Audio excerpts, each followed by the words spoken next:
Well, welcome everybody. I hope you have a great Wednesday. I am joined with Meyer Greenblatt and Eric Breen. And here pretty soon, Grottu Orloff will join us. He is racing home at this very moment. And he's going to show us some great monster kits. And Meyer's going to show us some very interesting zombie and all kinds of creatures. And I'm going to show you some boats, because that's a well-rounded audience and a well-rounded show.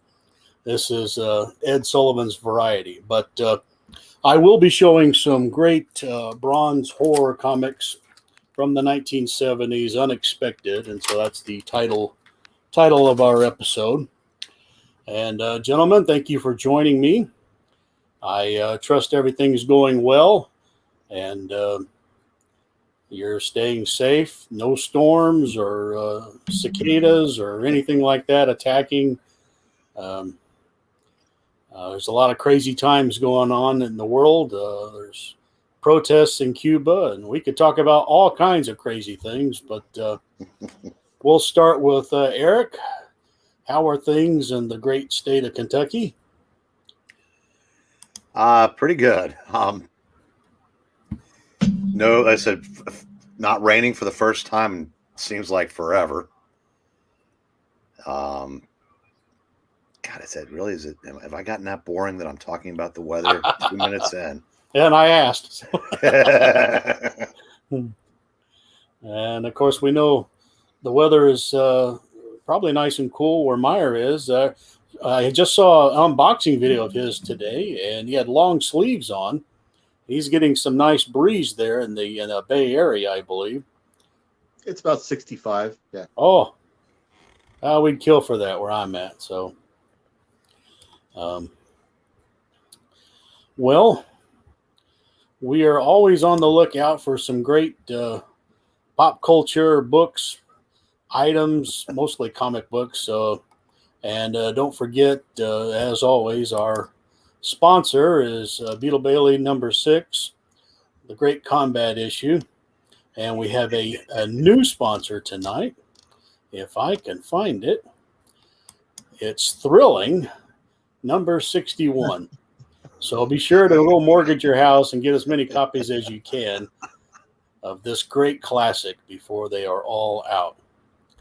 And with that, I will start off by this is going to be heavy models and toys tonight, ladies and gentlemen. Now, I don't know if you guys ever had some little plastic characters that were old dinosaurs from around 1969. And so what I've done is I've put them all in a box, and then in case I want the box to be on the shelf, I've made a little, little pictures of what they are. And so, does any of this look familiar to you? That was a Christmas present when I was about 8 or 9 years old. So this made it into the early 70s, and yeah, I spent the rest of the Christmas day just ignoring the rest of the family as they stepped on them and cursed at me. And I used to probably have thousands of these laying around. I am down to this small little box. I've pared way down. But in there are dinosaurs, farm animals, Civil War, back before we had to tear everybody's statues down.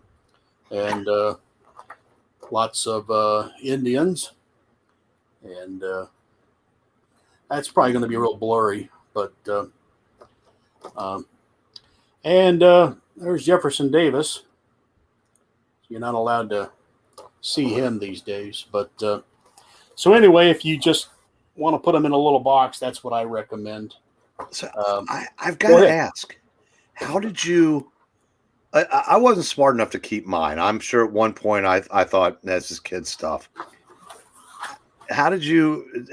What possessed you to keep those? Did you just put them up somewhere and just not look back, or? And now you're just showing off. I just love them. I always loved these kinds of things. Yeah, I love those. Every now and then you can get one to stay on a horse, and I don't know if they were made for each other, but if you cram it on there good enough. But I think these were pretty popular, and I look them up, and I see a set was made in '69 and '70, and I was born in '70, so. And I mix and match. Some of these are like farm animals, so I just basically have everything. And then I have some more modern. Here's a Civil War rider. Nice. So some of those look familiar, hopefully, to you all. Here's a nice little billy goat. Blurry as all get out, but yeah. The idea was to be neat, and when you keep them on a shelf, just kind of label it so you know where they are. And I haven't opened up that box in a couple of years. Let me show. This is my son's. It's a cutty shark. In the 1800s. I'll go full screen. Now I realize I'm in the background, so it's I wish I had a solid blue or nice background, but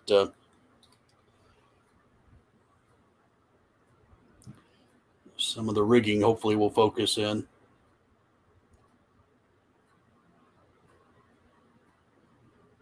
That's nice. That's nice. Is that wood? Wood and plastic. That's nice. And here's a pirate. You can tell by the flag.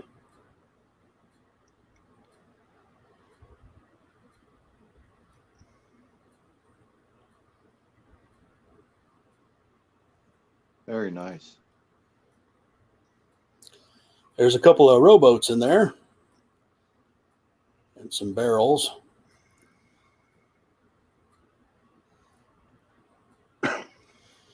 And people at home are wondering, where's the bronze horror comic books? Well, it is a pirate ship. So, one of your pages came to life. And this one's very big.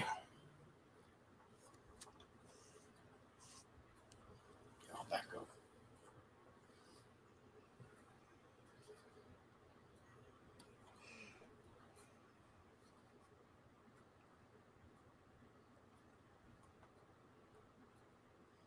Wow, very cool.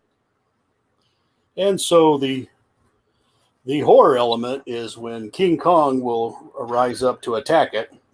And but those are some boat models. We're going to be having some models later. And Meyer, I didn't know if you wanted to show a couple things real quick. Let's see. Let's start with this first figure that's just sitting here on the floor. I'm just going to grab it and pull it up. We're going to look at it. Is Vincent Price from The Raven.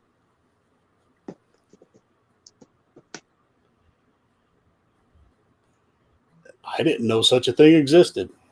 I didn't know you wore Ric Flair's robe. Made by a company called Real Toys, and a number of years ago, my toy collecting affliction used to be so severe that I used to mostly just collect 1/6 scale figures, which are the 12-inch tall figures. I don't know if this is going to be blurry, but this isn't a bad head sculpt of Vincent Price. It's not too bad. It's pretty good. The only Vincent Price figure that I have.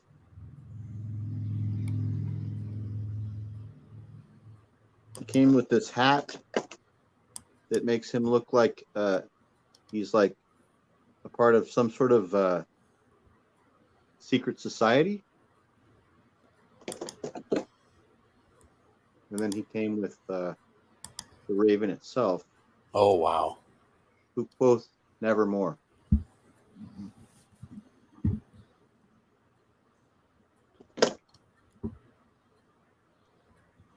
I've had this figure about 10 years, and that was probably the third time it's ever been taken out of the box. That's how bad the affliction is.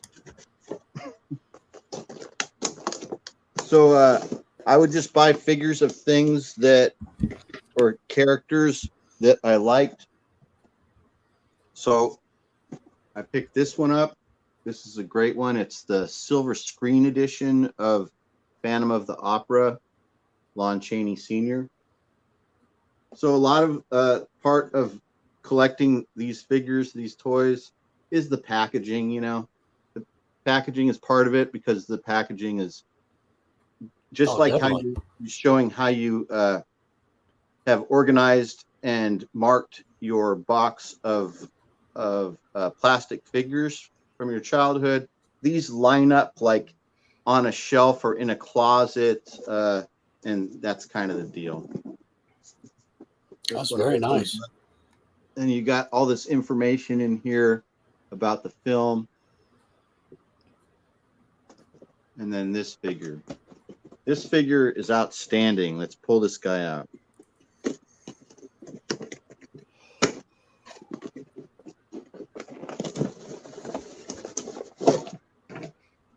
Wow, I forgot.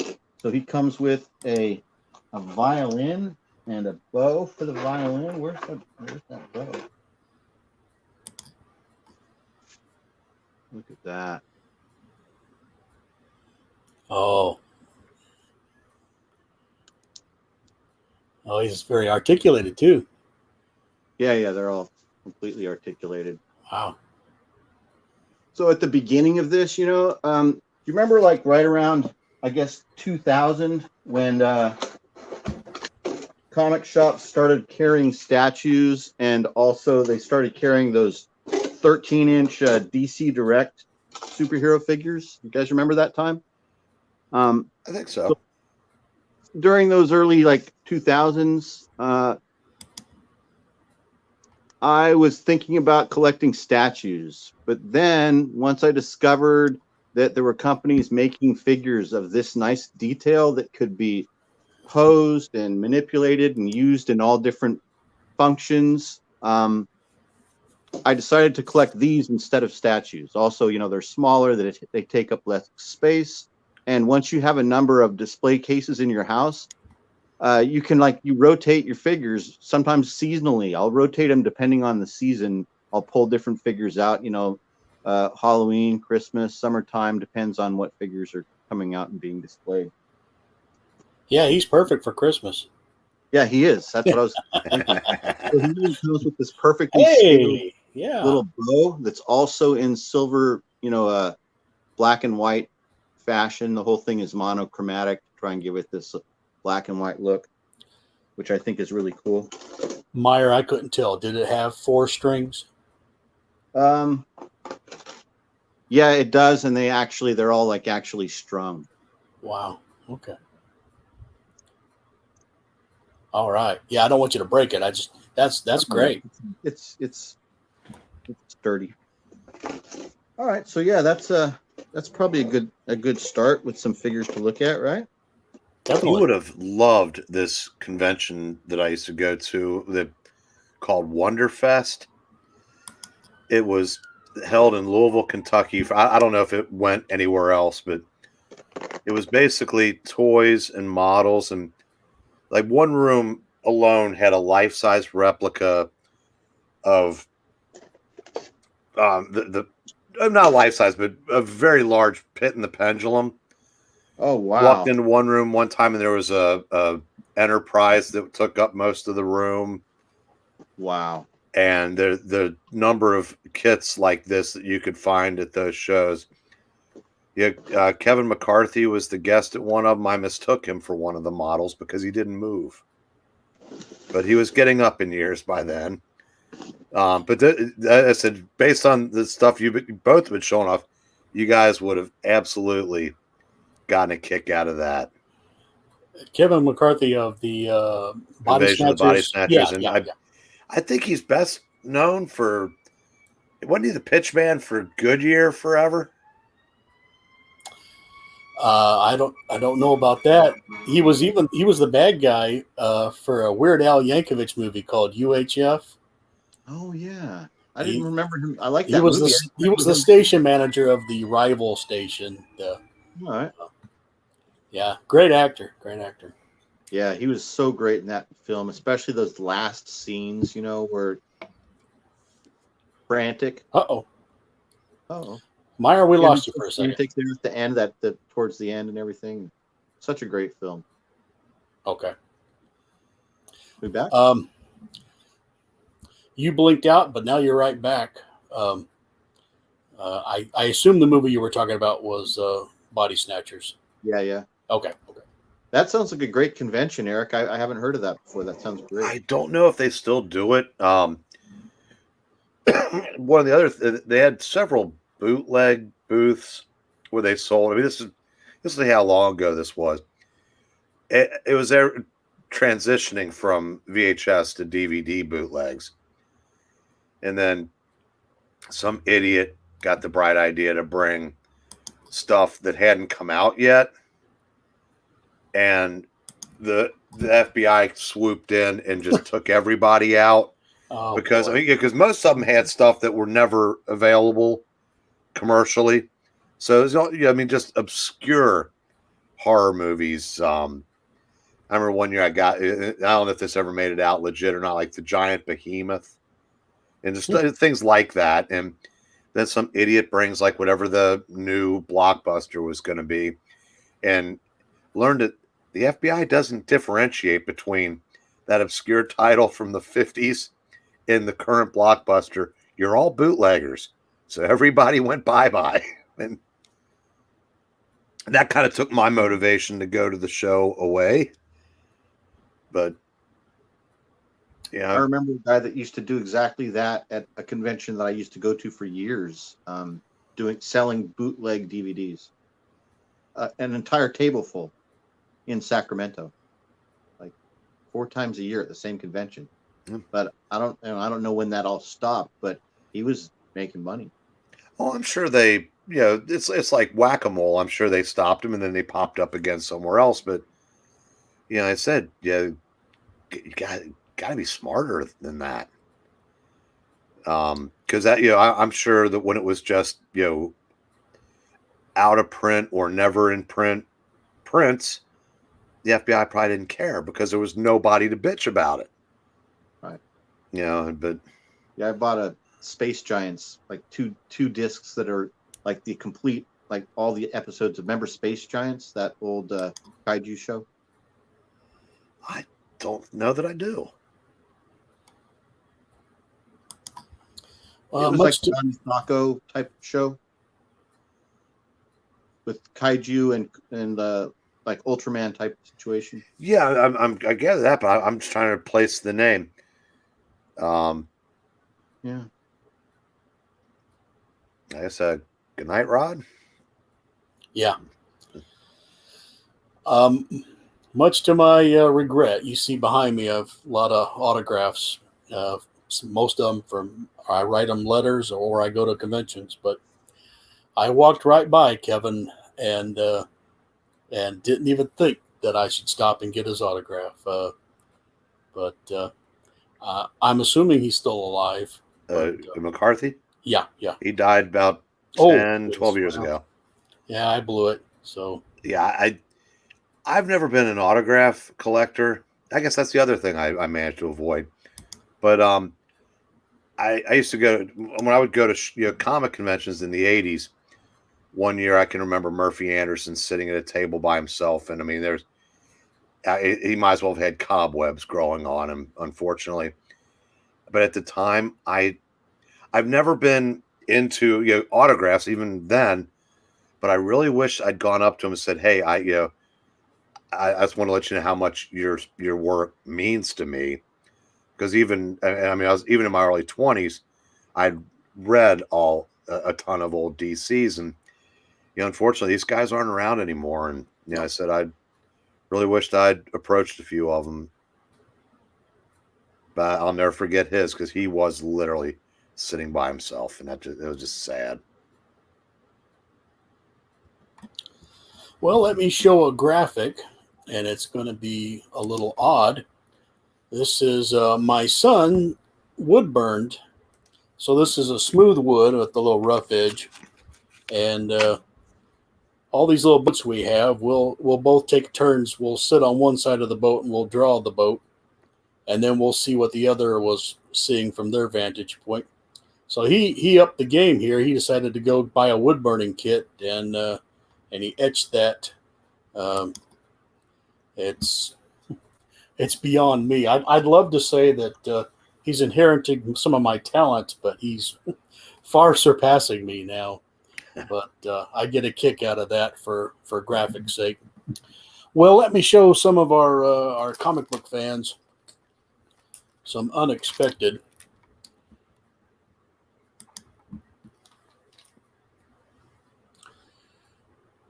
This is number 113. The cover is by Neil Adams.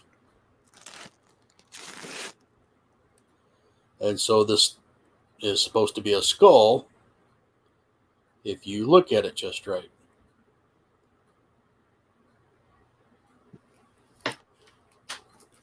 Here's 114. That wood burning was amazing, graphic man. That was beautiful. Well, I'll sure tell him that. He's done other things too, but you guys are talented. I'm just glad the house doesn't get burned down. when there's something out in my garage that he's burning, I get a little nervous. But so I don't know if you recognize that hand. You saw that earlier when I put the hand on the that phantom there. And by the way, it's a picture of me with no pants. By the way, as a good old Porky. So, and here's number 126. This is Nick Cardy, and this is why you never leave the door open late at night. You never know who's just going to waltz right in. So we're in 1971, and it was a great time to be alive. Another beautiful Nick Cardy.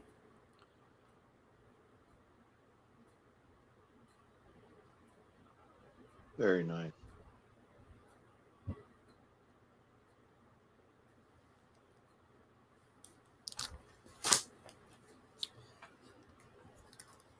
This one's very bizarre. It's number 128. It's kind of three-dimensional.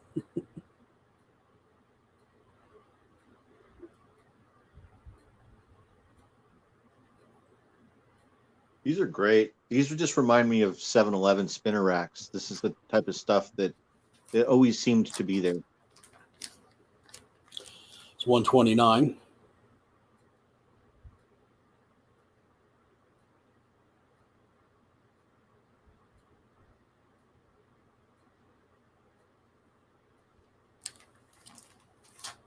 Don't dare call that a Black Widow cover.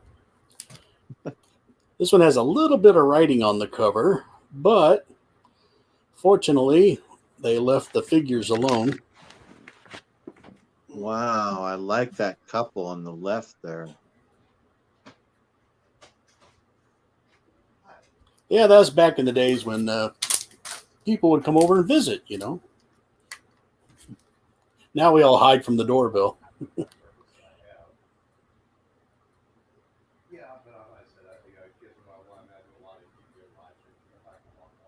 Another great one.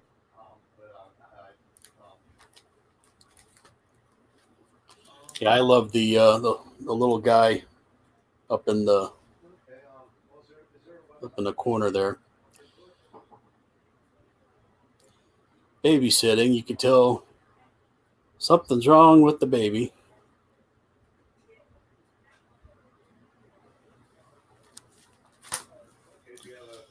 I'll do nothing. Now, this is a great wash tone cover by Jack Sparling. Number 133 from March of 1972. And the glare is going to be terrible here, but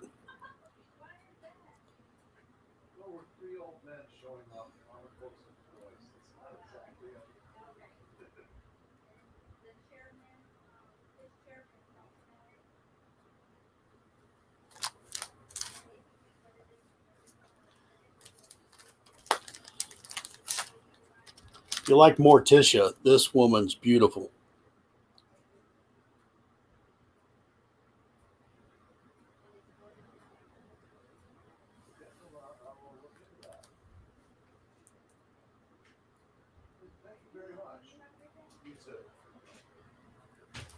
Nice. 137.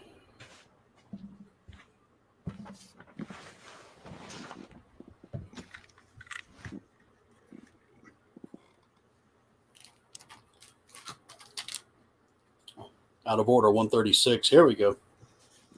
The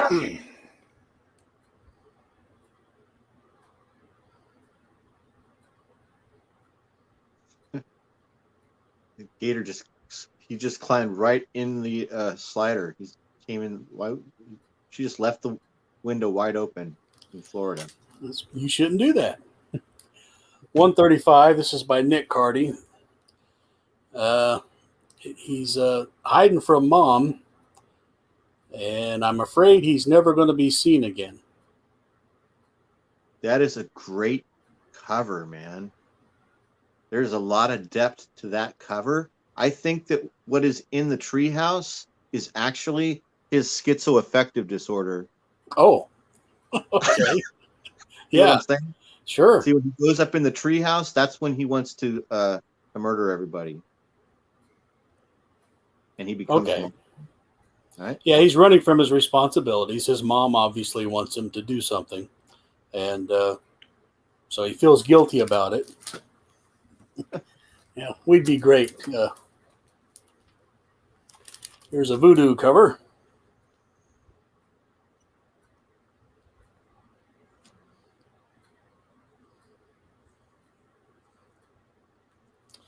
Unexpected 138. Here's 139, covered by Nick Cardy. We are September of 1972. Anytime they offer you money to stay the night, do not stay the night. Because there's always a catch, right? This one you can fill in your own villain. They left a nice white space for you. You can draw all the details you want to. Number 140. Can either one of you guys remember being scared by comic books? Like being afraid of these comics? Like of them being scary to you? My father said he read an EC, and I don't know if it was the one where they were playing baseball with a guy's head or not, but he said that really disturbed him. So maybe the better word is like being disturbed by them. Mm-hmm. Yeah, I didn't start until I was 13, and I was into horror movies before that, so I can say probably not. Of course, I didn't get to read any ECs until much later. Of course, a lot of the modern comics today really disturb me, so I... That new Starfire graphic novel looks pretty disturbing. Well, you know, if we don't like it, you know what we are. Bigot. And I'll take a break after this one. Lovely black cat image. You better love it, Bigot. That's right. Great cover. And the crazy thing is, the lady that wrote that, and it is a self-insert, she's actually doing a good job writing Detective Comics. Yeah, I heard somebody say today that she was actually a good writer. Well, she's writing a good Detective Comics. Okay. She did something several years ago called Supergirl Being Super. It was a YA type novel. And she had Joelle Jones, who did the Lady Killer miniseries. I don't know if you're familiar with, but it was very, very good. Mm-mm. And she's been the writer artist on Catwoman when they relaunched that. And so I don't know how much she had to do with that, but then she wrote a god awful She-Hulk, a god awful X-23. I mean, she's just not good, but she is good on this. So I suspect that I Am Not Starfire will be more in line with her previous work than her detective work. Mm-hmm. But even so, I mean, they kicked Peter J. Tomasi off the book to give it to her. So that's.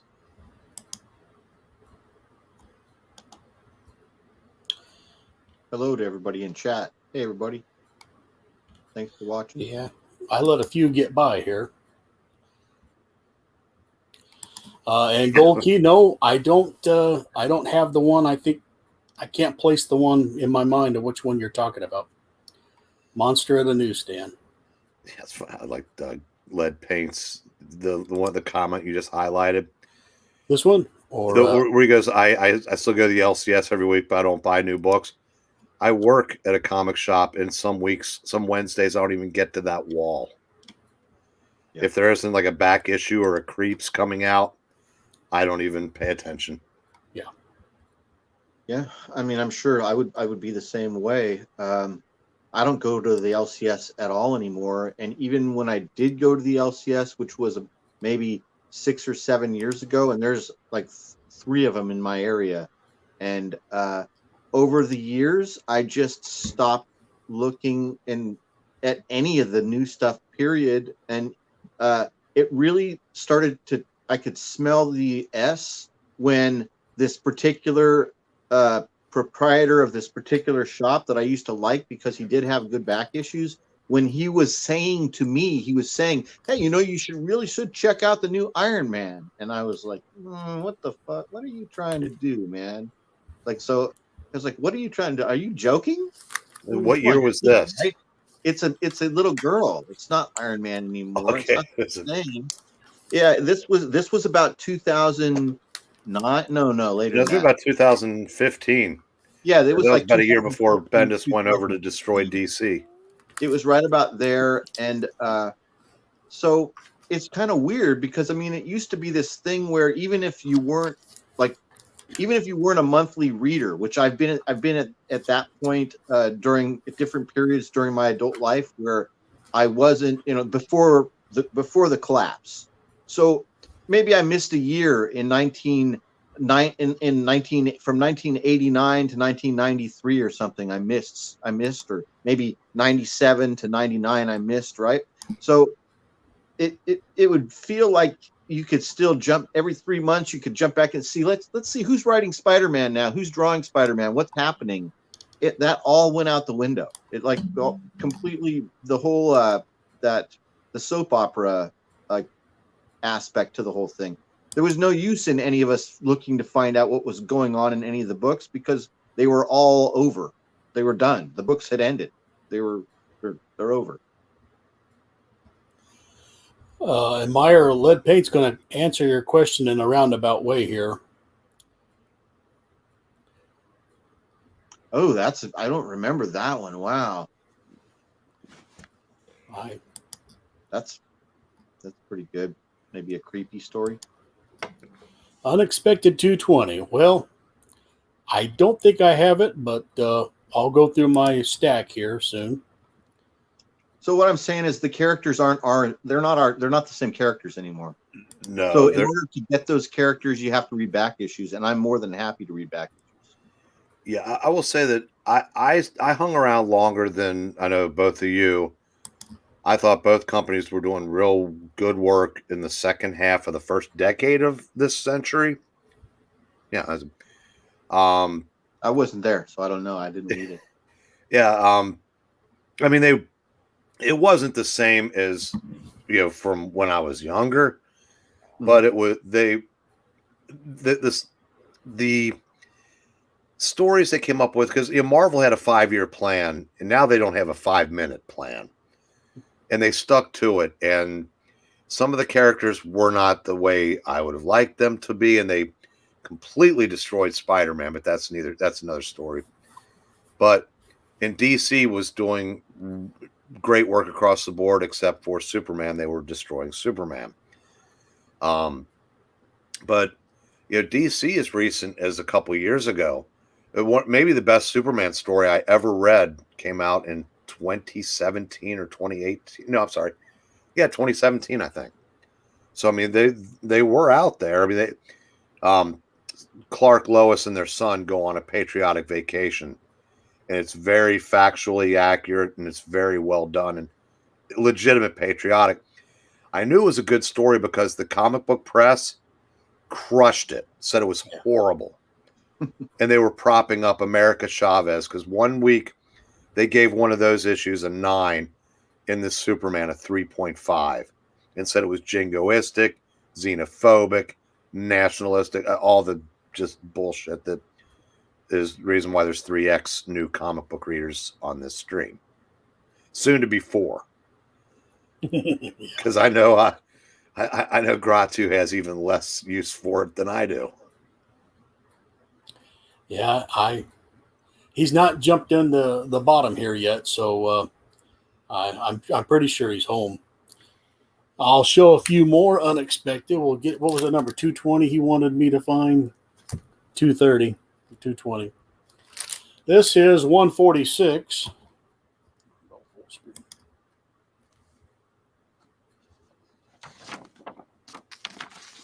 DC was really good with scared children, always poking around probably where they shouldn't be. You know what the DC should have done? Like a paperback or even a hardcover of all their horror covers. Yeah, I agree. Because, damn, they're so good. Yeah, a lot of this is Nick Cardy, right? Yes. It's beautiful work. Here's a 100-pager. Hey. Oh, you have it? That's the only one I have.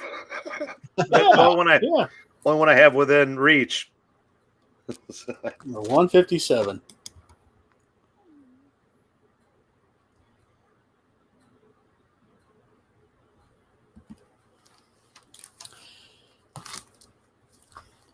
This one's 158.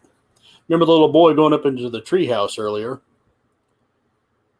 Here's a guy going up in the attic. It's like almost the same cover. Maybe it's him. Maybe, yeah, they weren't always new stories, were they? It was just that story or him as an adult not having learned his lesson. Grottu is joining us now. Hey. I'm showing a few unexpected. Here's number 159. Yeah, I saw that. I'm just walking in here. Let me. It's another 100-pager.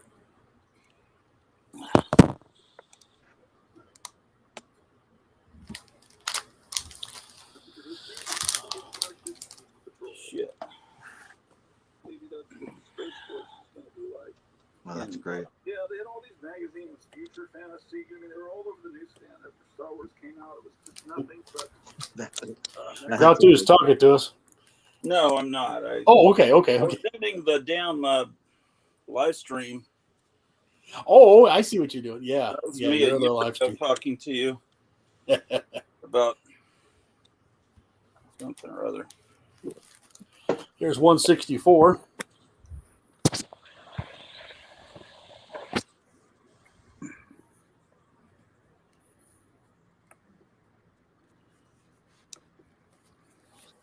Now, I showed you pirate ships earlier. Here's why. 165, covered by Luis Dominguez. This guy's happily rowing to his destination. And I love going camping. Sometimes it's hard to forget about this one. Number 166.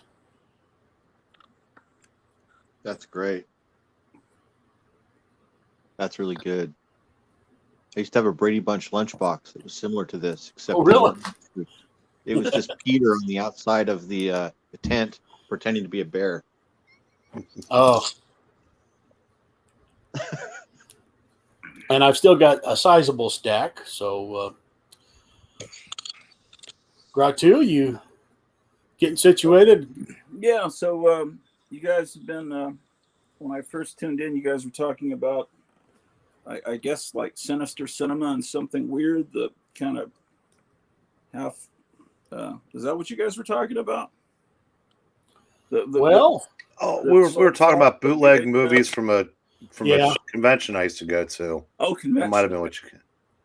We were showing all kinds of models, and Meyer had a great Phantom of the Opera, so you'll want to check it out later.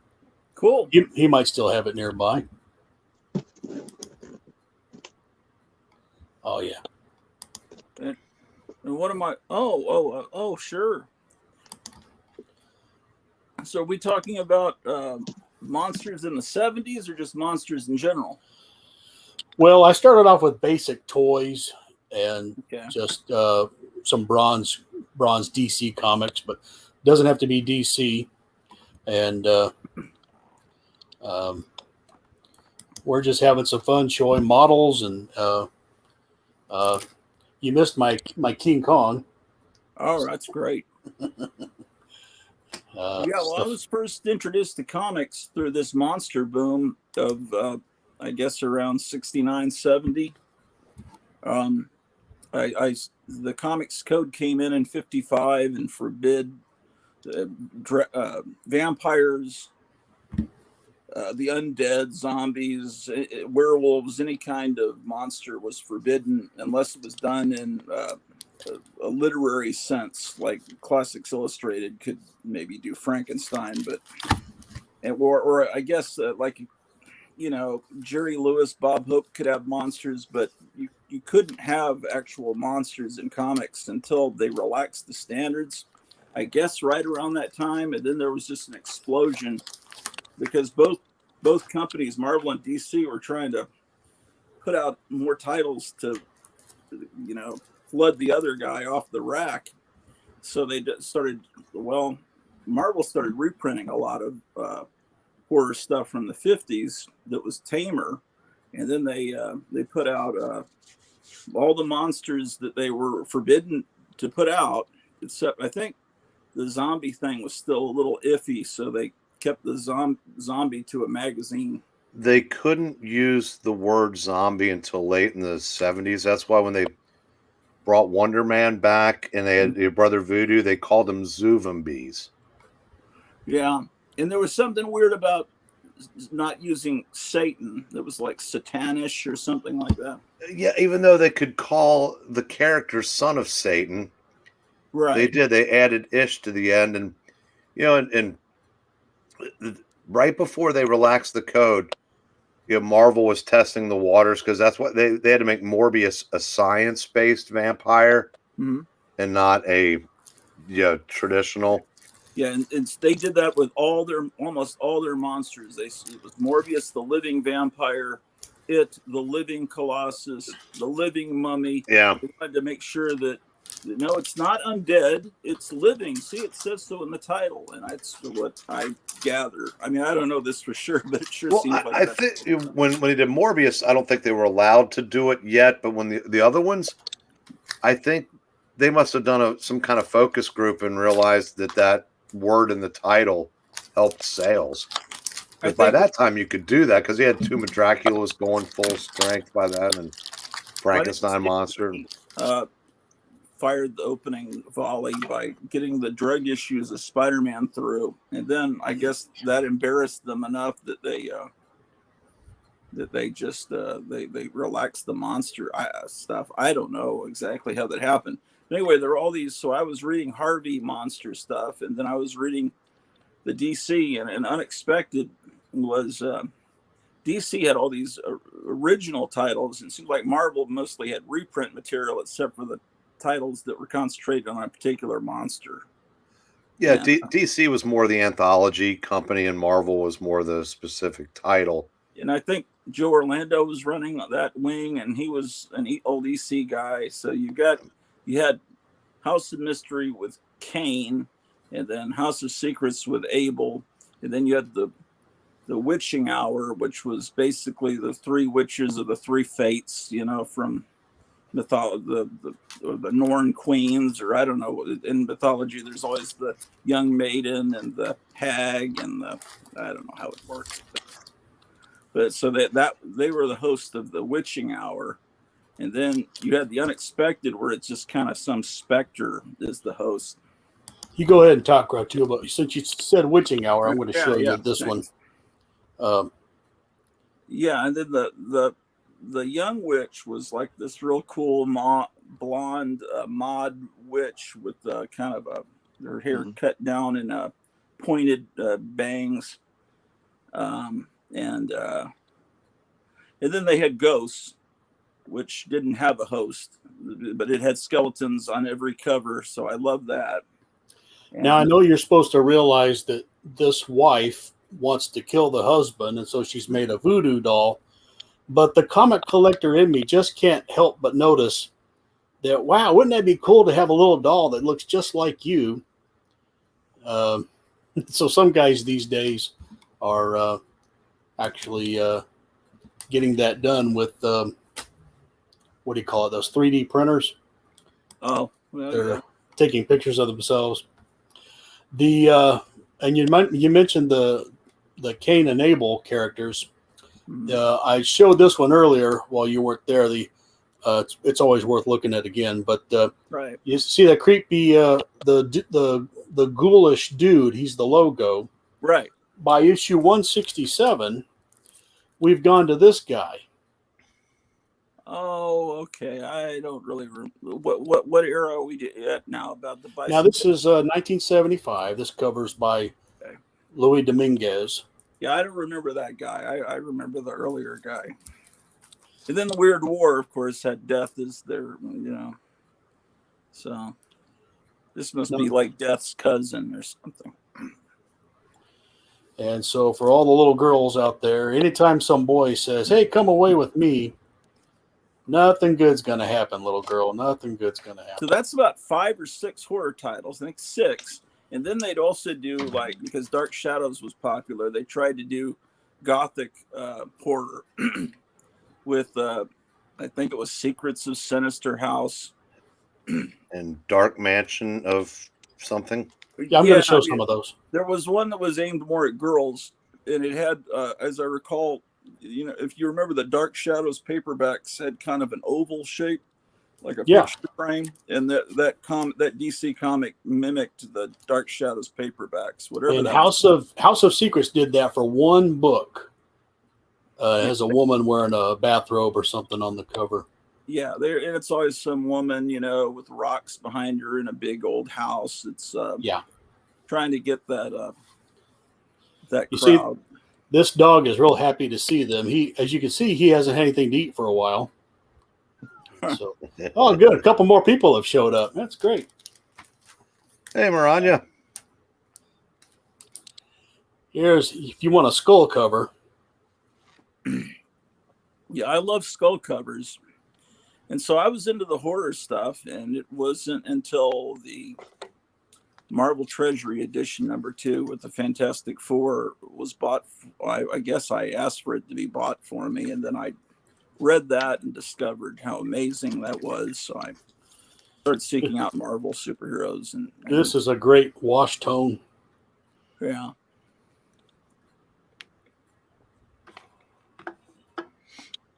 But one of the greatest things, Graphic Man, I don't know if you have it or if it seems like everything's always instantly accessible to you.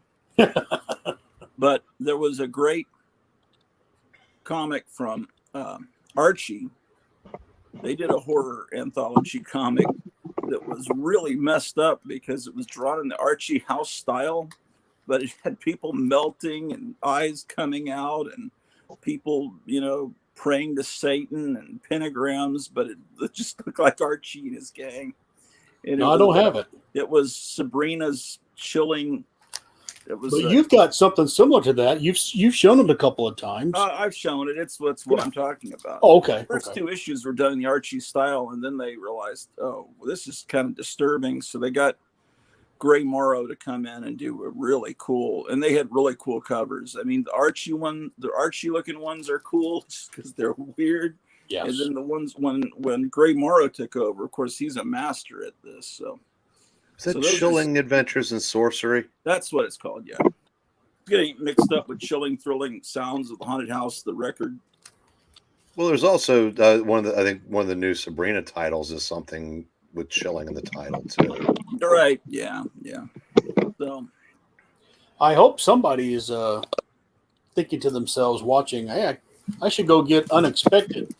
They have some of the best covers. I assume that means you bought all the whole complete run. Yeah, I don't need it anymore. So because it's safe to go buy them now. Yeah. With COVID, you needed to stay away, but now everything's fine. I don't have a ball. I'm kidding. Yeah. But I got a bunch.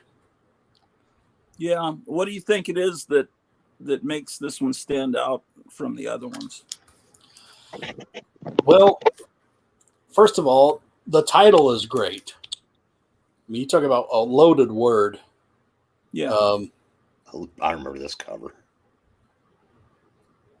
She's creepy. The great thing about it, this started off kind of a Twilight Zone, a sci-fi, and then it went to this superhero guy called Space Ranger, and I've got a few of those, but I only pulled out the bronze issues. Then in the 70s, it went to horror, then a little bit mystery again, but had some bizarre, like this, here's one you want to set out for Easter. Yeah. I think I have that one. I'm not sure. Moving into a more sci-fi, From Beyond the Unknown. Yeah, they got a great Nixon cover. And we were just looking at the Unexpected series. This one redoes the story of the first Tales of the Unexpected with a different cover, but it reproduces the very first. Now you could tell how old this is from the 70s because they're bidding on the planet Earth, and they're only bidding $500 billion. They have never heard of Nancy Pelosi and the House of Representatives because we're now using trillions of dollars to get things done, not just little billions. And I think the first bid was $1 million. Yeah. Great cover. This is I think this is the Dark Mansion you were speaking of earlier. Yeah, but both of them changed titles halfway through. Right. Yeah, the covers were a little more girly earlier on, as I recall. Here's a Operation Gone Bad. Now, they also had a title called Black Magic that I think was old Kirby stories. Yes. So was that Harvey or? No, that's DC. So I guess DC did have a reprint horror title. Now that I think about it, didn't last long. No, and they had a couple. They had like Secrets of Haunted House, right? Not to be confused with Secrets of Sinister House, right? Yeah. And there was another one that lasted about 30-something issues too. I'll know the title if I hear it, but this could have been a cover of Weird War Tales, but yeah, the Weird War Tales. That was also supernatural. So that this got slipped into for a while. This got slipped into my bronze. This is Dell, and well, that's why it's 1972. It is bronze, but even without the comics code, they're trying to get away with some ghost stories. Well, they didn't have to abide by it, so they were probably able to get away with a little. That Weird Mystery Tales. That's what I was trying to think of. Oh yeah, that one. Yeah, nothing like making a grand entrance at a funeral like this person. Here's a good hitchhiking cover. I bought that in third grade. I don't know if people younger than us understand that the comic spinner wrecks were at least 50% horror at that time. And then even the superhero comics started to look like horror comics, like Superman and Teen Titans especially had like more than a few covers that just looked exactly like one of these covers. It just looked like another horror comic. I'm guessing at one point in the 70s, those must have been among their best-selling titles, because you're right. I can remember there's a Teen Titans cover where Wonder Girl looks like she's a witch. Yeah, and there's one with a big skull, like mountain with a big mouth. They're in the water, and I don't remember exactly. I've got it, but it would require excavation to get it out. I really appreciate Eric helping me get that Fantastic Four. I really wanted to thank you in person. Oh, that was great. Happy to see it go to a good home. Well, Eric is going to try to help me find me Augie Doggy #1. So it's a one and only. It was a one shot. So I'll know within a couple weeks. Eric, what was the origin of that comic? Do you know where it came from, or? I'm not 100% sure it wasn't from my old collection. Oh.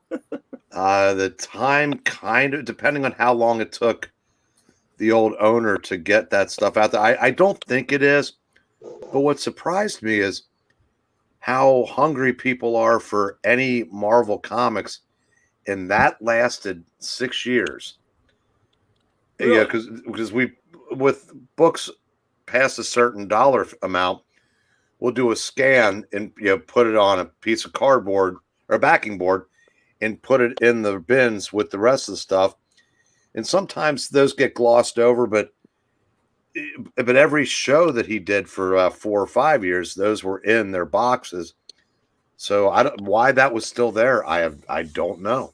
Well, I get a sense that there's like zero interest in the Fantastic Four with people younger than 40, and maybe if a movie comes out, that'll change.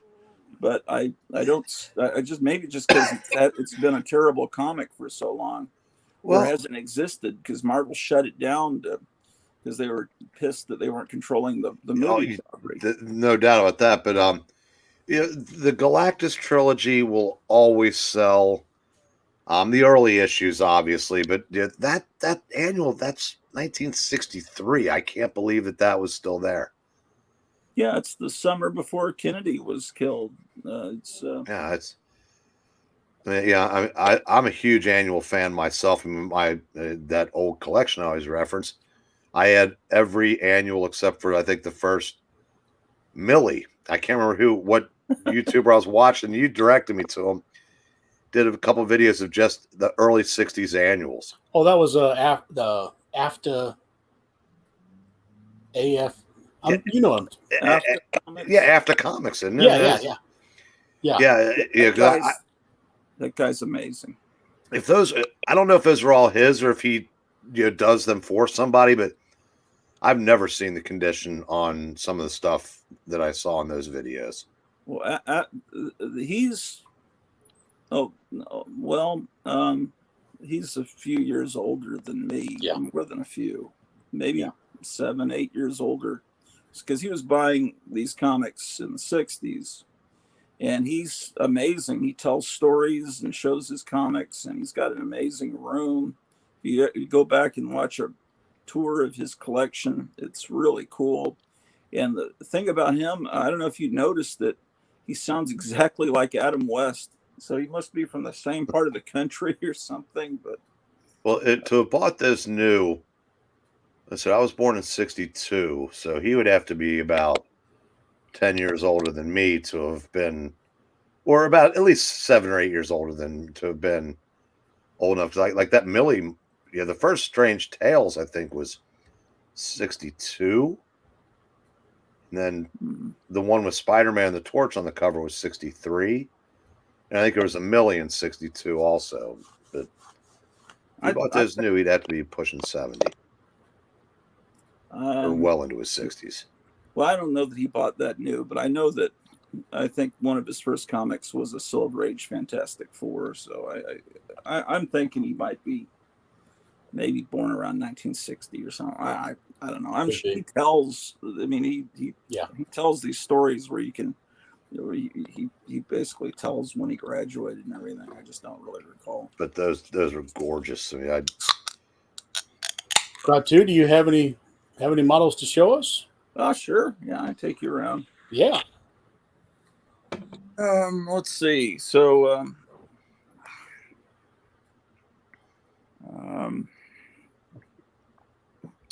let me start in the other room. Yeah, don't disturb Pete. Oh, he's asleep on the chair there. Oh, good.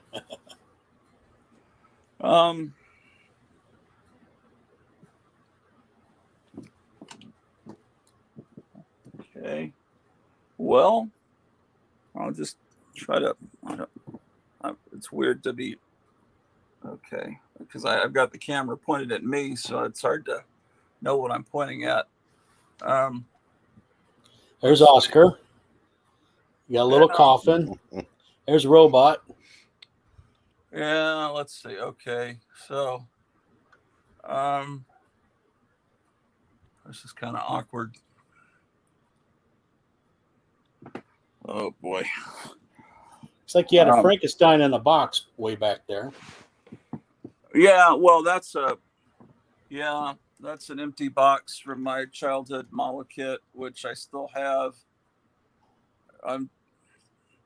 It would probably be easier if I was pointing this the other way, but I don't know how to turn the camera around.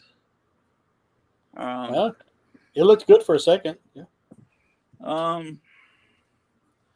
Well, let's see. I'll just try to point in the general direction and not really look. If I try to look at the screen, it's very distracting. But anyway, so I've got this one here was one that I painted. I don't know if you're seeing the Frankenstein model kit. Yes. And then I painted this creature. This Dracula was painted by Joe Riley, who was a very talented painter and sculptor and makeup guy that was the guy behind the Hypnotic Eye. He put like kind of real grass there. And then that Phantom of the Opera was done by me. And that's my childhood creature. I'm sorry, a prisoner of Castlemare. And I just repainted it at some point. Let's see. Those looked great. Absolute great.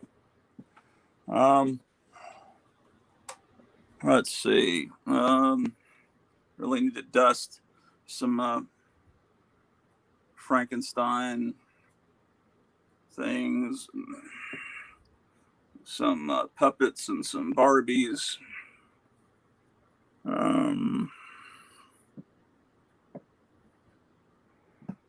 There's the Frankenstein from the early 70s Mego figure. There's King Kong.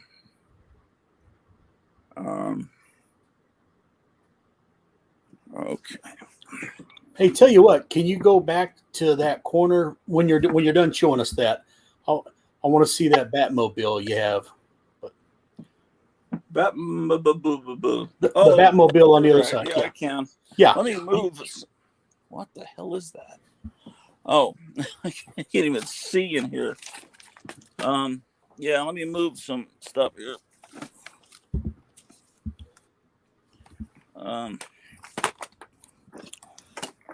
Yeah, it was about a year ago. You were headed toward that area, and I saw that Batmobile, and then you started talking about Joe Riley. And well, I said, "Hey, you never went back to that Batmobile," and so I was wanting to get a good look at that. Oh, sure.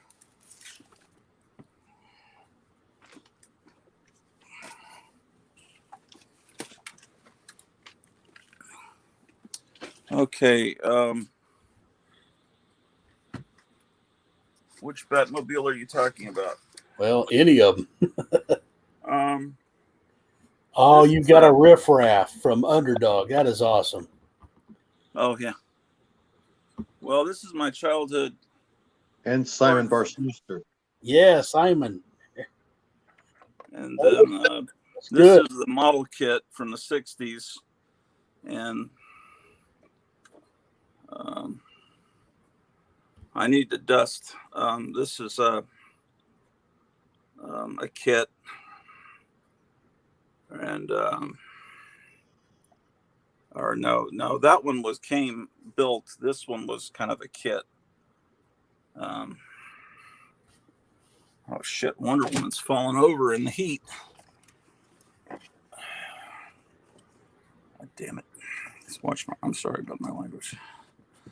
Okay, so there's that. I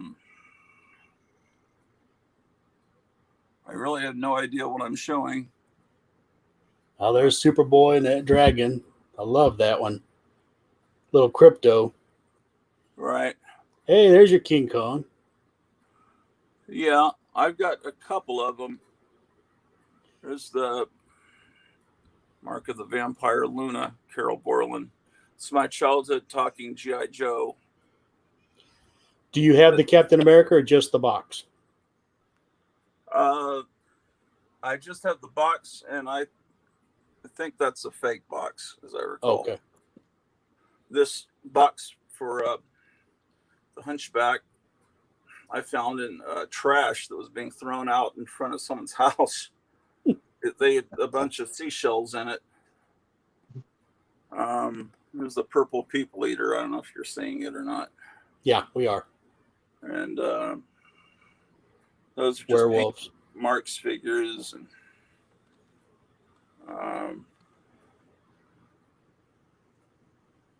so there's another creature.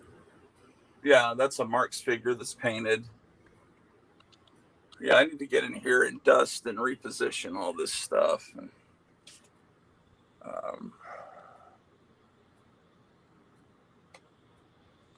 hey, you have the Batcopter. Wow. Yeah. Yeah, I don't know if you've ever shown that shelf. At least this close. Yeah. Well, I think I might have, but I need to probably do it again. Yeah.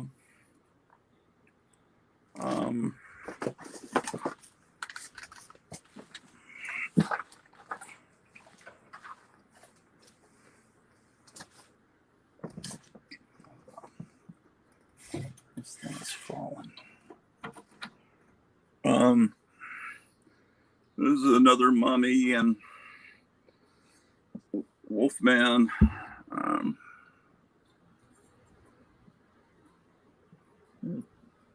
don't know if I'm pointing at it. Yeah, Dracula. Dragster. And there's my father's cigarette lighter that says Airborne on it. Meyer might want to see that. Not that you smoke or anything. I don't know. Maybe you do, but it's just that it has an Airborne insignia. And then I got these this band, this weirdo band, and let's see.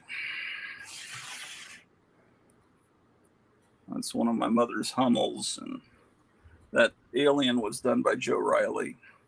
This guy here was used in a stop motion animated film by an old friend of mine from high school that now is a designer in Hollywood. He plans out. He's an illustrator in Hollywood that does the pre-production paintings for movies, and unfortunately, he's a great artist. But everything he does is kind of something I hate, like designing the Green Lantern suit. Being light instead of fabric, and yeah, it's just kind of an ugly aesthetic. So hopefully he doesn't watch the show. Yeah, he doesn't watch my channel. A bunch of Frankensteins. This is I had records on this, and it started collapsing, so I decided to put things on it that won't collapse. Hey, can you go to the right just a little bit? You had $6 Million Man there. And the yeah, shelf yeah, right. Yeah. Look at there. My There he $6 is. million man from Christmas of '75. Excellent. And next to it is, I've told the story before, but this Wonder Woman came from an old man who made perverted stop motion animated films, and so he modified her outfit so it shows more skin, I guess. Well, So kind anyway, of like ABC did when they moved Wonder Woman to that network. yeah, what the guy did is he ran a video store in the town square in Denton, Texas, and it was called the Dodd Files, and his name was Dodd, and he would always be calling up talk radio. I'd always hear him on talk radio stations, but I would drive all the way to Denton, which is quite a drive back in the 90s, because he'd get something weird videos, and I wanted to, check them out and dub them. So anyway, he made these weird stop motion animated films, and it required. So then when he was done with them, he would sell the figures. Like this Gene Simmons is something he made where he put a Christopher Reeve he put Gene Simmons' head on a Christopher Reeve Superman body, so he's more muscular, and then put the Gene Simmons outfit onto the Christopher Reeve body. And I've never undressed it, but supposedly all these things that you bought from him were anatomically correct, because he made really nasty films with them. And like this police woman, that's Angie Dickinson's head. It's Dolly Parton's body. So she was, I guess, the ingenue in the film, and I can see. I'm not going to show on a family show like this, but you can see that she's anatomically correct. And he would cut off the fingertips of Mego figures to make nipples for the figures. But he also did this G.I. Joe. I think that's a G.I. Joe. But he put this skull from a model kit on it and these skull hands and dressed it in a Western outfit. Maybe Meyer could identify what this Western outfit is from. But he just it doesn't look familiar to me. Well, I don't know if it's custom made, but he basically created something like off the cover of one of those DC comic books, this skeleton Western guy. So that's a one-of-a-kind thing. So these are great figures. Sorry to make the show PG-13. Let's see, the monster stuff. About a year ago, there was a guy he's still probably on eBay selling these cardboard backing things. He said in Kentucky, in this old store, that these were the original displays that they had, like this gigantic Frankenstein one, and for these model kits, and the store owner gave him all of them when he was a little kid. And wow. And then he said he just fixed them up in Photoshop and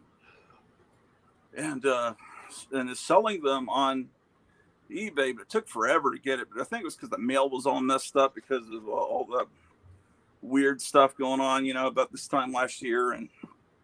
But I don't know if they're a fantasy item, and he's completely lying to me. But the bottom, has it seems kind of authentic. But he's got them for just about every model kit, all the Silly Surfers and Rat Fink kits, and so they look good behind a model kit.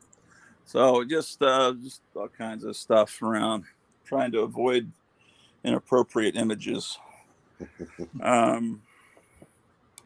So the Green Ghost game was definitely something I always coveted, and Sears made a fake one back in the 90s, but it wasn't really like it didn't really capture the real, because there's something about the 60s and early 70s when they made something glow in the dark, it would light up a room, and it was probably incredibly dangerous, but things don't glow in the dark like they used to back then.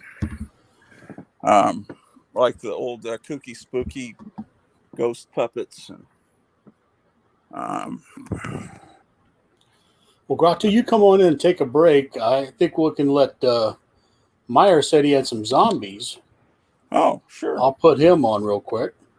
Oh yeah, let me grab those.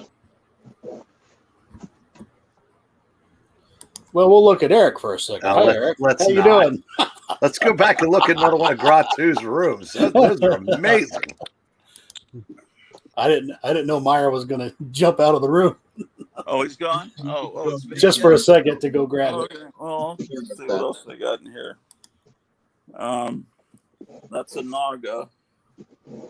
And, that's a new creature from the Black Lagoon Mego figure that Walmart had there. That's what I was trying to communicate to you earlier today. What you meant. Yeah. I was going to say if you could show that, and then if you had the old model kit, you could compare the differences between the two. And yeah, I guess I could. Yeah, I tell you what, I'll put Meyer on while you get set up real quick for that. Yeah, I'd like to see that new Mego figure. Yeah, I can just do it real quick, and then I can show you both of them, and then we can start with Meyer. Because the creature kit's just right over here. All right, I'm going to go back to Grottu. Here we are. Mm-hmm. Oh, all right. We're back with you, Grottu. Go ahead. Here. So that's the new guy. And this poster is really cool. I'm not sure if it's real or reproduction, but it looks good behind them. And there's the monsters, and I've got more of them downstairs I can show when it comes back to my turn.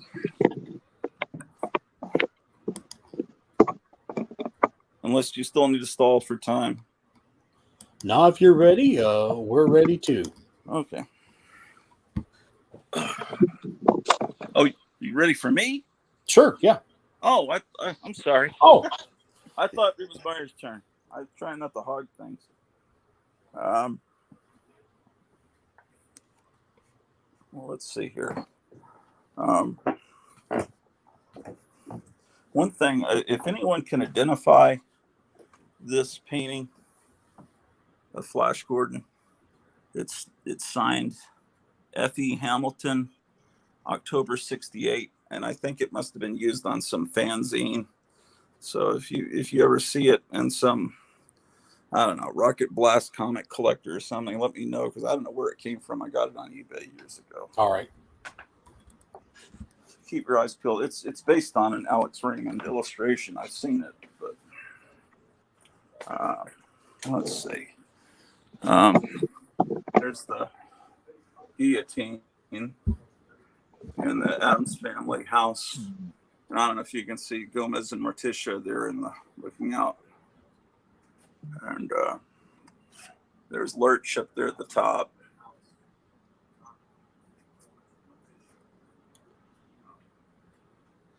Since you went downstairs, your picture has kind of gone into a strobe effect where it's not real smooth, but we're seeing images, but they're like snapshots. So okay.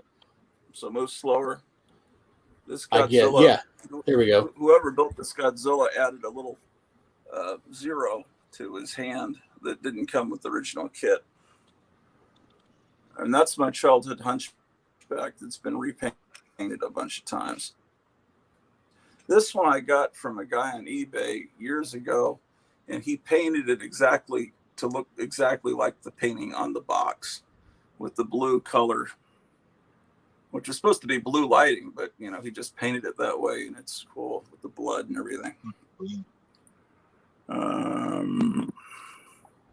These little figures are cool. They sold a set of these. I got it in some comic store, and they're just good for reacting to whatever monsters you've got. Those are cool. Let's see. And then a few years ago, Target had really good stuff. That's so great.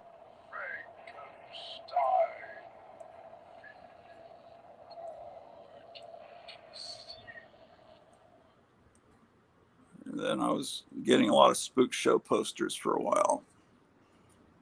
And this was purchased from the Walmart catalog, this creature from the Black Lagoon. It's meant to be like a Halloween decoration that crawls out of the ground. And it was only good when they had Frankenstein and the Wolfman and some other things, but it was only a good one. Let's see. A great piece. Amazing looking. And trying to avoid showing inappropriate things. There's the lawgiver. This model kit here, maybe the only one still in existence. It was sculpted and painted by Joe Riley. It was like a prototype, and I don't know how many he made, but it was one of those resin kits that were all the rage back in the 90s. But he was, I'm telling you, the guy was brilliant. And he built that Dracula for me also. And I painted this Vampira. Let's see.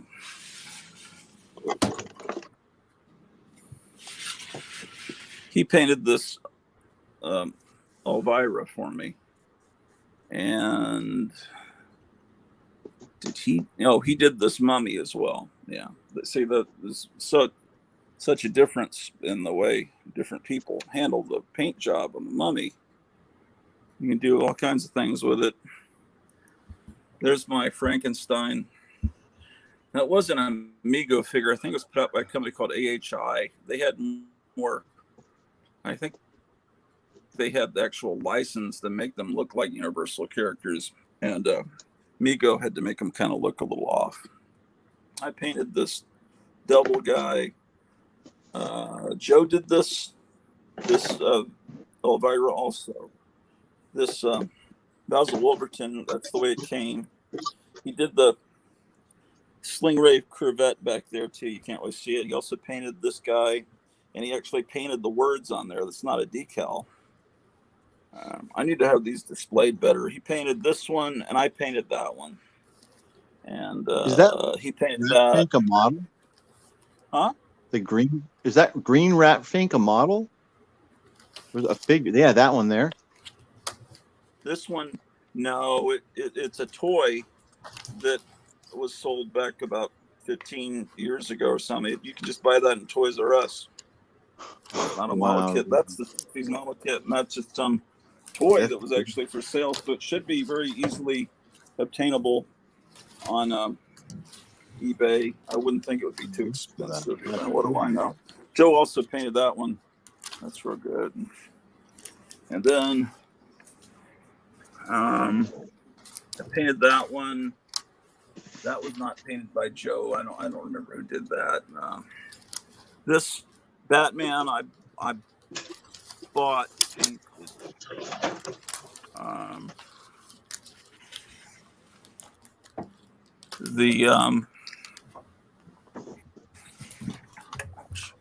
This one Joe painted, and he did the Superman, and the Superman he did really well.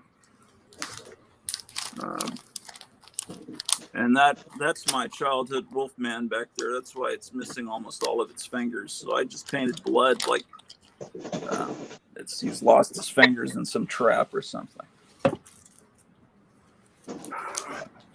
And then here's a creature. I've got creatures everywhere.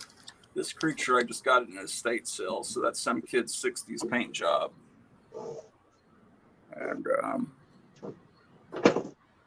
I don't know, there's monsters everywhere, so I'm trying to think where to look. Oh, and I almost stepped on Pete's tail. Pete doesn't normally come downstairs, but well, you were looking for a creature to compare it to that one you have upstairs. Oh, well, yeah. Well, I thought I pointed it at one up there, but this is the same as the one upstairs, just a different paint job. Just can't see it too well. Neither one of them really look exactly like the creature. This is probably a better representation. Okay. But I mean, the Mego figure is pretty good. A lot of these new Mego figures are pretty crummy, but I see good ones that I see good ones online, but I never see them in person. They're doing like Hammer monsters now, but I don't know how good they really look in real life.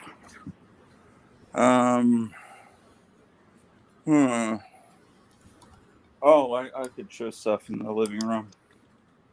too real quick. I don't think I ever, when I did that home tour about 5-6 months ago, I never did downstairs. I don't think I did. I found this picture at an antique store and just adopted them. It's over 100 years old. And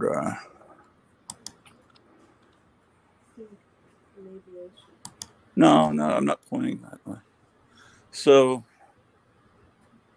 I was going to show you.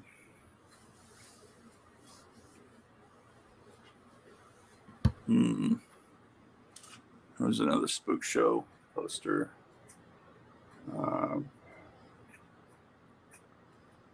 There's a self-portrait I painted.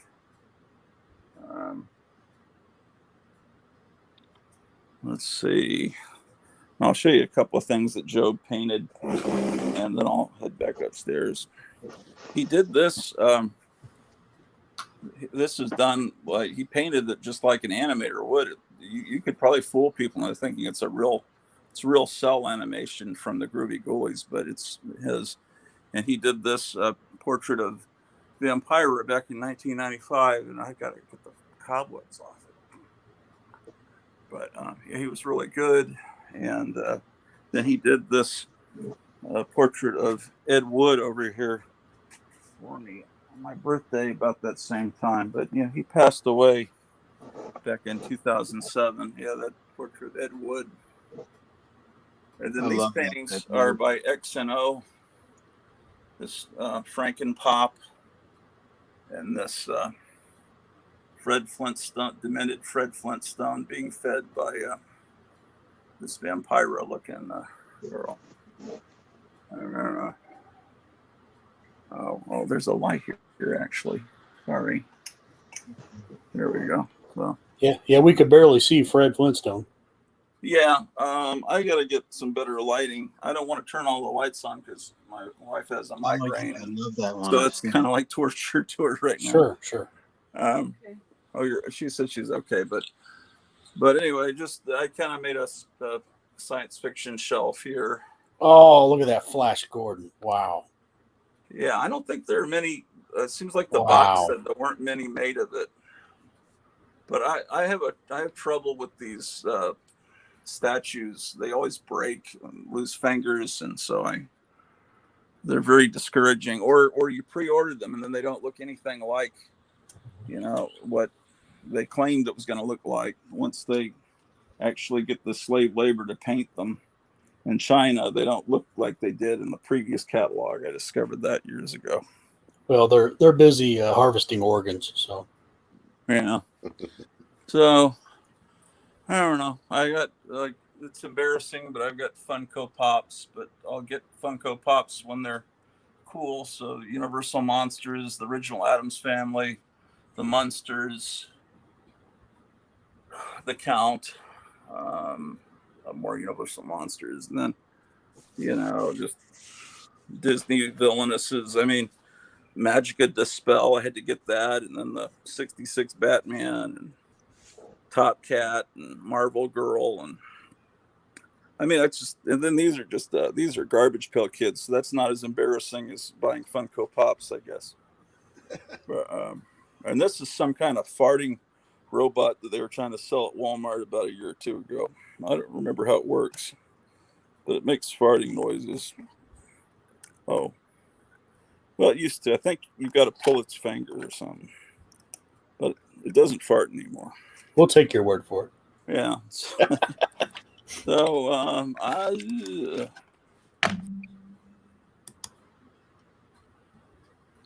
I mean,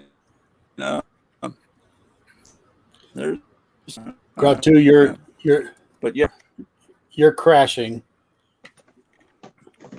He showed us his science fiction shelf and turned into a robot. Yeah. Oh, here's the tube I got in the mail from you. Oh, good. Yeah, if you want, we'll switch it over to Meyer real quick. Cool. Yeah, do it. All right, Meyer. Hey, how's it going? The camera's really blurry.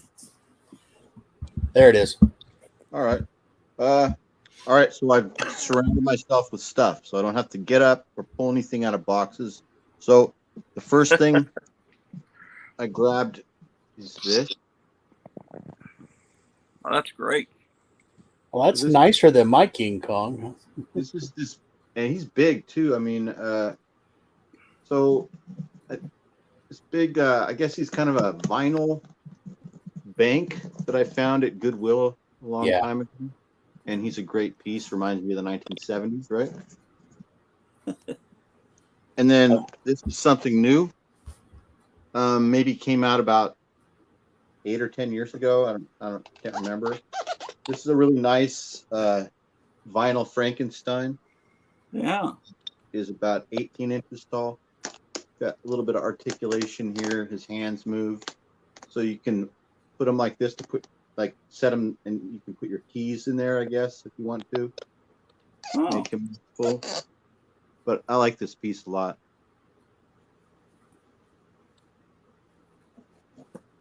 Big boots. And then now we're going to look at, oh no, here's another vinyl. This is this vinyl Franken monkey.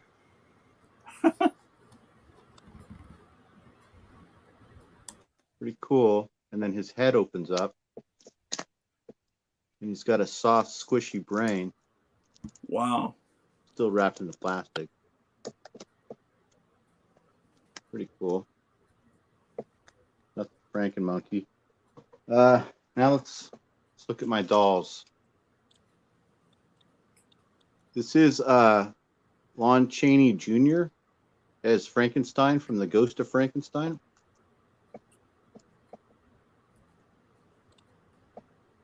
And it's a Sideshow 12-inch figure. These figures are cool. I think they made maybe 5 or 6 all different Frankenstein figures in this line of, you know, Karloff and Chaney and even Bella, I think, from Frankenstein Meets the Wolfman. You get an extra one and put it G.I. Joe uniforms on all the different Frankensteins and have a squadron. You could totally do that. You could have a little squad of Frank. And they're already camouflaged. Their skin is naturally. Wow. This is a zombie that articulates really well, and like you can really put him in these crazy poses. So it's a dream date for Barbie. Exactly. And here's a zombie priest, because, you know, what toy collection would be complete without a zombie priest? Wow. I had no idea they made such a thing. These are there was this is a Sideshow made this line. They're called The Dead. And this is from, I guess, the late 90s, early 2000s. They came out with a lot of different figures. This toy line predates The Walking Dead, you know, the popularity of The Walking Dead. These zombie figures came out before that show was popular. This is a zombie babysitter from that same toy line. Pretty gruesome. And this is a different toy line. I showed this guy already. This is the zombie scientist. And here's a couple paintings that I did. Oh. Here's my painting of Satan from The Forbidden Zone. That's Danny Elfman as the devil. Yeah, I remember. I thought it was the mayor of Chicago for a second. Yeah. There's a resemblance, isn't it? That's right. This is Lori Lightfoot, the mayor of Chicago. Too feminine. I used a photo reference. She won't be interviewed by you. You're too white. So. Yeah. No. And then this is another one I did. This is a romantic piece. Oh, nice. Chuck and Nancy. And I think that's it. That's it. I've got a couple of paintings I can show that happen to be right here. I understand what you're saying. Just have everything like within arm's reach. These were done about 10 years ago. Not very good. This by you? Yeah. I like that. These are good, Grottu.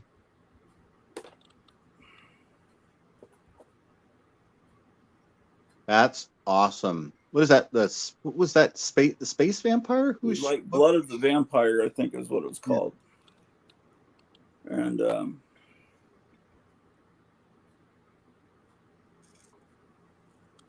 very nice. There's a Frankenstein I've got that's very similar to yours, but a different manufacturer. I don't know if you can see it back there. Oh yeah, it's very similar in design. Yeah, it's similar, but it's just not exactly the same.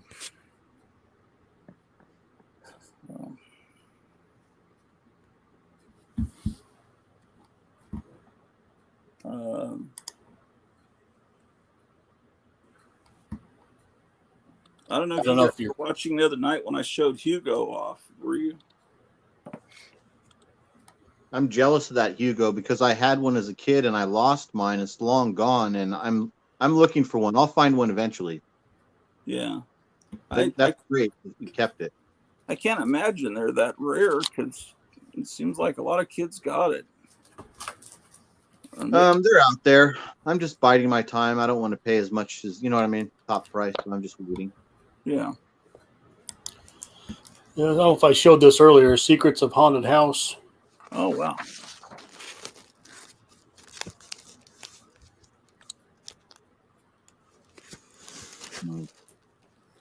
And we'll change it up and do a little Boris Karloff to go with the zombies that Meyer's been showing. Creepy.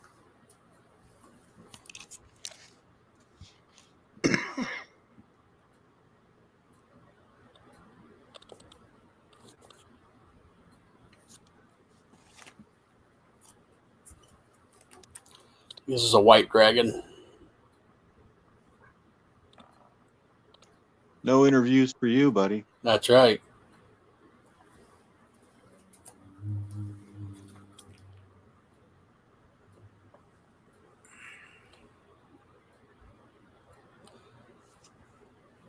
It's Boris Karloff, but I think that cover could have been a Twilight Zone. Here's a. Yeah, the comics are pretty interchangeable. Here's a red dragon dinosaur.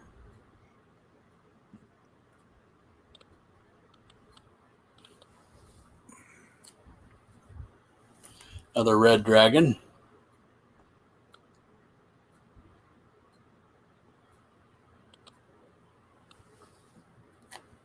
That looks a lot like a cover of a Flash Gordon paperback. Yeah, it does. Like yeah, Ming the Merciless. Cover. Beautiful. Huh. Another big squid or octopus. Big giant squid. This is pre-hentai. This is a key hentai issue. Yeah. Yeah.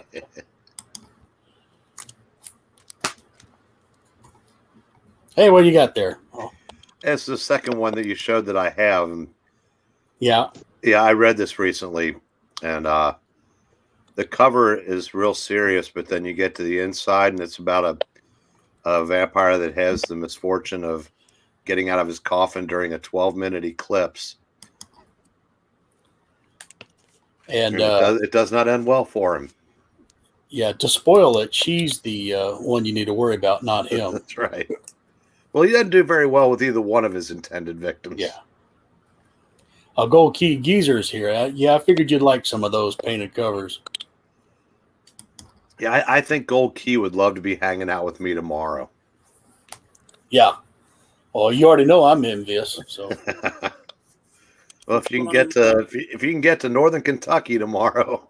Tomorrow I'm going to work for the bookstore I work for, and I know I'm going to be looking through 2000. They're going to have me file all this away. They don't have any gold key they need me to file away. I'd love to. I'd file it right over to my side where I pay for it when I walk out later. So, well, who else is here? You weren't here, Gold Key Geezer. I work for an LCS, and one of the things I'm doing is I'm taking, because I can do this from home or from my other job, taking long boxes of old indie books, a lot of Gold Key, a lot of Dell, and going through them and deciding which ones to mark down for show stock and which ones to mark down, because they're all priced not to sell in 2021, but there's just an unbelievable amount of just really great 60s comics.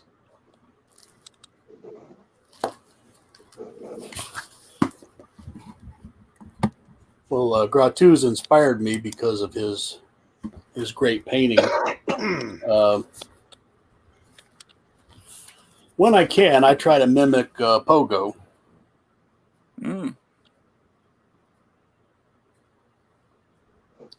Very nice. Should have taken the comment down. Or Al Hubbard. But or I'm doing my latest Catwoman. Nice. So, but wasn't too long ago, I was going to design my own comic book called Panther's Hollow. And this was the first issue. That was my logo. It was going to be in the woods of Missouri where I live. And there's my main two characters, Charlie the Squirrel, and named after me, the Micah the Possum. And that was the artwork story of the episode. There's my characters. So, and of course, Micah the Possum was the idiot of the story, wearing a kiss the cook apron. But I was going to have he'd have a lot of rock and roll bands come into the forest there, and one of the groups was going to be the Beagles. And so I thought I'll make some with the George Harrison hair, and paint them up to look like those gray suits of the old.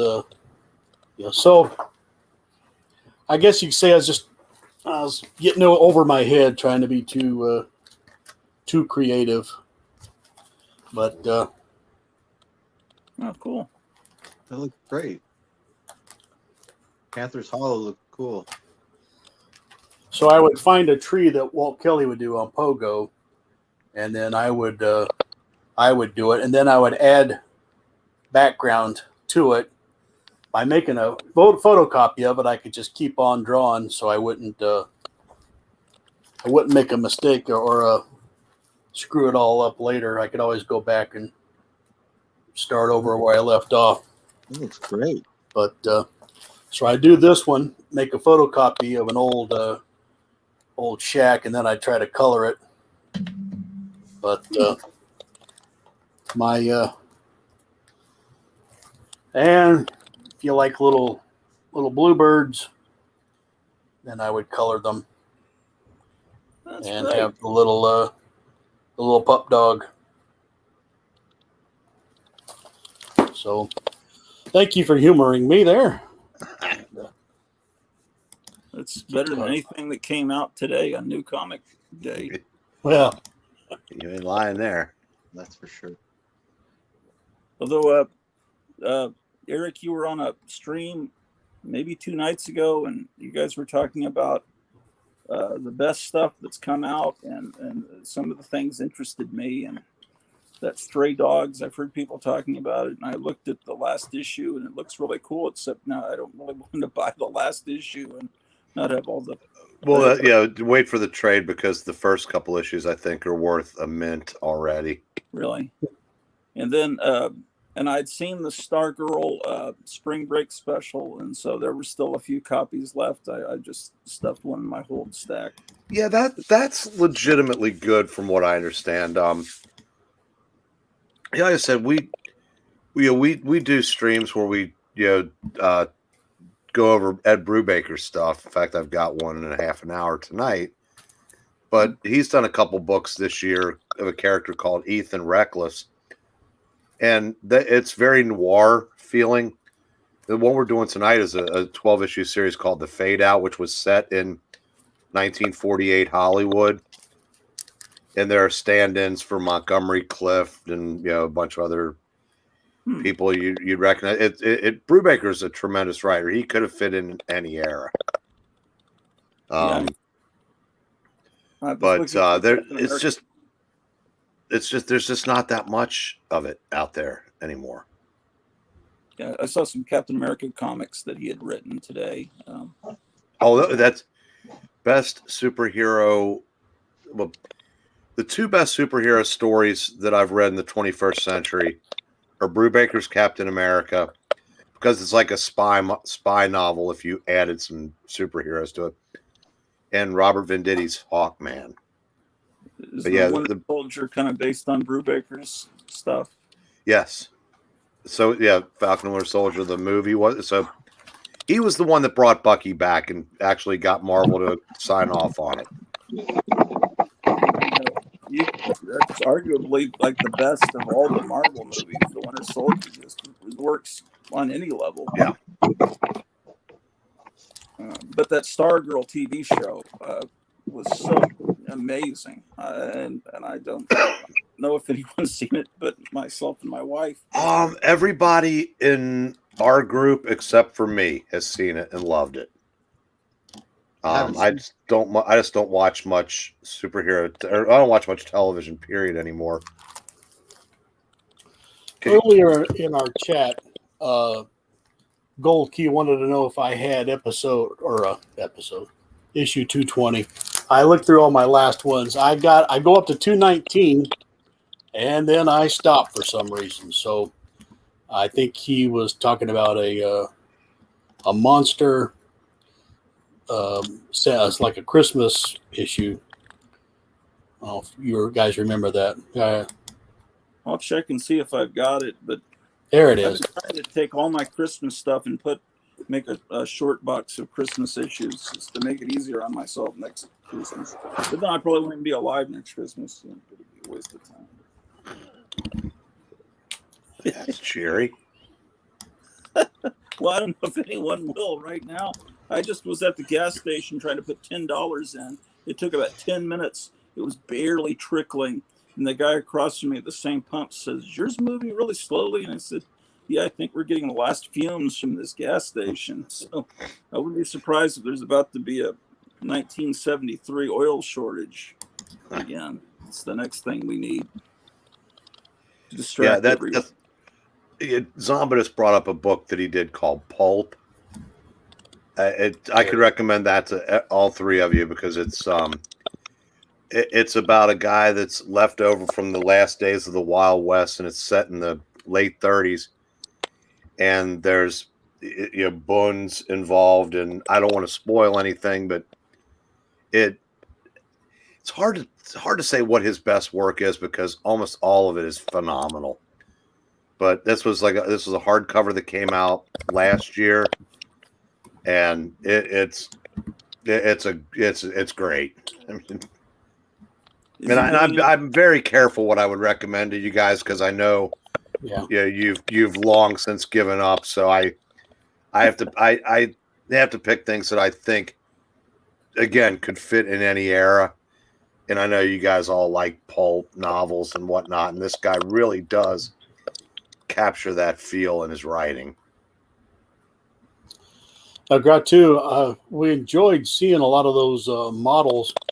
I saw where this guy has taken the time to make a diorama background. I wanted you to see it. He's released the Kraken, and I just love it when they do a background like a painting to give it that depth. I could. One of the coolest things I ever saw, I was a little kid and I went in a hobby store, and Aurora had these monster scene torture chamber model kits out, and they had a whole display that was built, by the Aurora company with blood and the girl in the cage and it was just skeletons and it said rated X for excitement. Then Nabisco bought Aurora and they shut all that down. They said, we don't want, what are you guys doing putting rated X and making torture model kits? They pretty much do you have Tonto? No, I've got Tarzan. I wish I had those. Okay. I want you to take a look at Tonto. Forget the eagle that comes with it. But there's one guy on the internet who put Tonto in a scene with Bigfoot. And he put these trees there and made the sand and all that. And then you get the perspective of Bigfoot looking at Tonto. I like that. And then you could flip it around and, here's what Tonto sees, Bigfoot walking through the trees. But I get a kick out of the extra detail they go to. So if I ever get any of that type of stuff, I'm going to be spending all my time making little dirt, sand things for them to walk on and stuff like that. I'll probably make a big old mess. So. But to me, that was detailed. I really got a kick out of that. Yeah, I like that. Uh-oh, Grottu has disappeared. And we have another comment.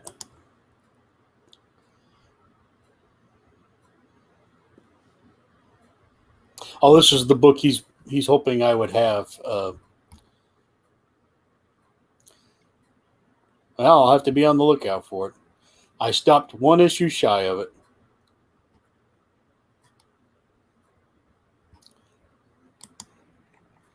Hey, we lost you for a second.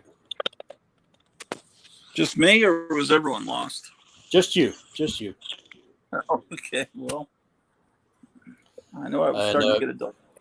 Then all of a sudden, Gold Key Geezer is describing that book he was hoping I had, issue number 220, about a young boy buying a comic and a monster is reaching out for the money. And season's greetings at the top. Why don't we look? You've probably got it. Like mycomicshop.com. Can you with the free version of StreamYard? Can you share a screen? I wasn't set up for that because I played an intro, but I'll definitely have to be on the lookout. I don't remember what the features are with the free version. I may have to. Mine expires Friday. I think I'm going to have to go back to the free version and just use it very sparingly because I want to do a couple of interview shows. How far are you done for your whole replaying of the whole series? I wasn't going to do all that. I was just doing it because I've had unlimited hours and I'll use them up. It's like this old friend of mine would go to these all-you-can-eat buffets and he would just fill his plate up time after time. He says, well, I'm getting my money's worth because he paid $15. Of course, he's not alive now, but I'm not trying to make light of this, but it's like I just figure, hey, I'll just let it go 24 hours if they let me do it because I paid $22. I better get my money's worth. I don't know. I just because some of those old shows I'm entertained by them, and it's like I showed all the best stuff in my comic collection when I got like 40 views, and now that I get more like 200, sometimes 200 views, I don't show them that stuff because I already showed it, but no one's seen it. So I just thought maybe it'll trick people into going back and watching some of the old shows, so I don't have to dig it all out again. I don't know. I just checked. I was gonna say I just checked there. My comic shop is out of Unexpected issue 220. I can only figure that the green hand must have been optioned for a movie, and the speculators bought them all. Well, yeah.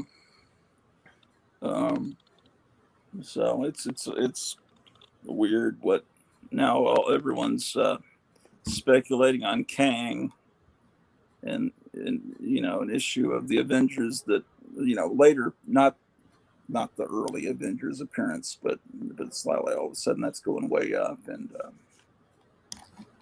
the first appearance of the Council of Time Lords is all of a sudden real high, just. One of those is in a Fantastic Four issue with from the Simonson run. Yeah, and that went absolutely through the roof. It's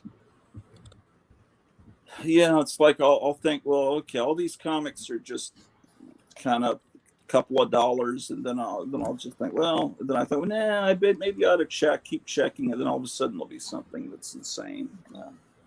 But I don't know.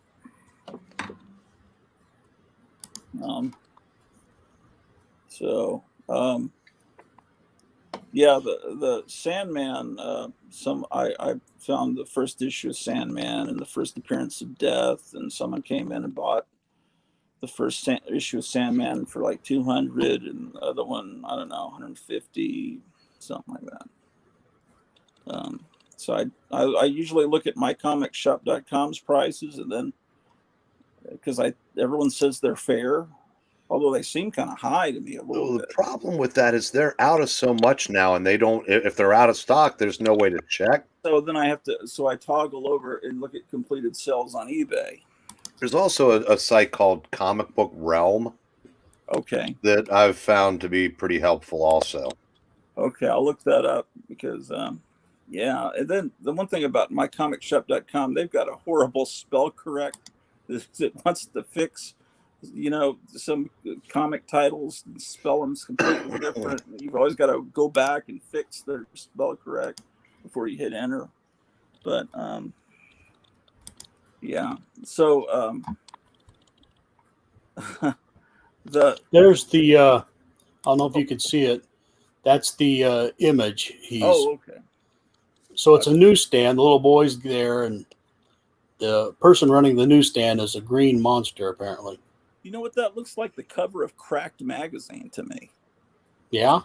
It looks like I'm seeing it miniature, but it looks like a John Severin drawing it, like, because I'm seeing a postage stamp. Reminds me of like a subscription ad from EC, from when they used to have those subscription ads. You know what I'm talking about? Right. Yeah. Right. Yeah. It would be drawn by Jack Davis, maybe. Yeah. Meyer, you're being asked a question. What's your favorite comic book store in San Francisco? I don't have one. Yeah, I don't have one. I don't go to any comic stores in San Francisco. I'm sure. Is there still like one that specializes in underground comics? I'm sure. I'm just done with it all pretty much. I prefer to do business with mycomicshop.com. Most of the time, what I want isn't readily available here, and then also it's bad vibes now for me ever since from the beginning. Like it started, I think, with your boy Zach. For me, I think is when I first became aware of like what was going on and how the comic shop was changing and how Marvel and DC had changed, and I just got sick of the whole thing. I'm just done going to the comic store. I don't go anymore. Meyer, was there a store owned by a guy named Gary Beegler at one time? Yeah, the Comic Outpost. And actually, I used to go there when Gary used to own the store. But all of this stuff I'm talking about happened right around the same time as Gary sold the store to the guy that's here in town, who's a real big. He owns a bunch of shops here in town, and he's a big presence on Twitter. And he is not aligned with me politically. You've seen how big Gary's gotten, haven't you? Yeah, Gary is. Holy smokes! Did he find a niche? It's pretty amazing, dude, when you think about it, because comics are pretty much over here, and this is a city that's like, I mean, this is an underground city, right? And you'd think that there'd be lots of old head comic fans, and that's all past, you guys. San Francisco isn't the same San Francisco as it was 20 years ago, not even 10 years ago. It's changed. I got to do one stream with him right before he absolutely exploded. In case I don't know if you guys are familiar with Grottu and Graphic, he's Nerdrotic channel. Okay. That's Gary Beagler. That's the guy we're talking about. Is he the guy with the blue wall and the beard, and he's got action figures stapled Yes. to the wall? Yeah, he's good. Yeah, he's really. He's well over 200,000 subscribers now, so he definitely found his groove. Who are the biggest people on YouTube as far as comics go? I mean, as far as subscriptions, a bunch of people like Comics Explained guys. I don't watch any of them because most of them are golly gee whiz. The industry's great. Yeah. And I said I got involved. You know, when I found Englentine, you know, about 4 years ago, right when your boy Zach was diversity in comics, and he got up to about 6 figures, and then I think YouTube kind of has stifled his growth because he hasn't gained or lost anything in 3 years. He's been stuck on about 106,000. Yeah, I've heard. But there's like Comic Tom, I think Comics Explained. Yeah. There's somebody else. Somebody's got like close to 1 million subscribers, and there's like a rapper guy that opens statues and has omnibuses. I think his name is Jim Mint Collectibles. Okay, I've heard of him. Yeah. I think he's real big, but he must be, because I don't know how he affords to buy all these statues that are bigger than him, and buy every omnibus that comes out. I usually stay away from any of them that have a thumbnail that look like this. I found this epic haul, and oh wow, and you could invest, and so they get a little too cheesy. As soon as you hear anything involving flipping the book, yeah, my eyes roll out of my head. Yeah, because as far as some of those guys like Nerdrotic and the big boys. For example, I'm going to highlight here this comment. On those big channels, you don't get a highlighted comment unless you're those, $300 super chat. They'll talk about that one. Oh, thank you to XYZ. But if you're just a regular asking a question and they fly by so fast because there's 1,000 people watching, they're kind of too big for their own good. You do get to that point. Well, how do you do super chats? That would be great if people were just giving me money all the time. You have to have over 1,000 subscribers to qualify for them. Okay.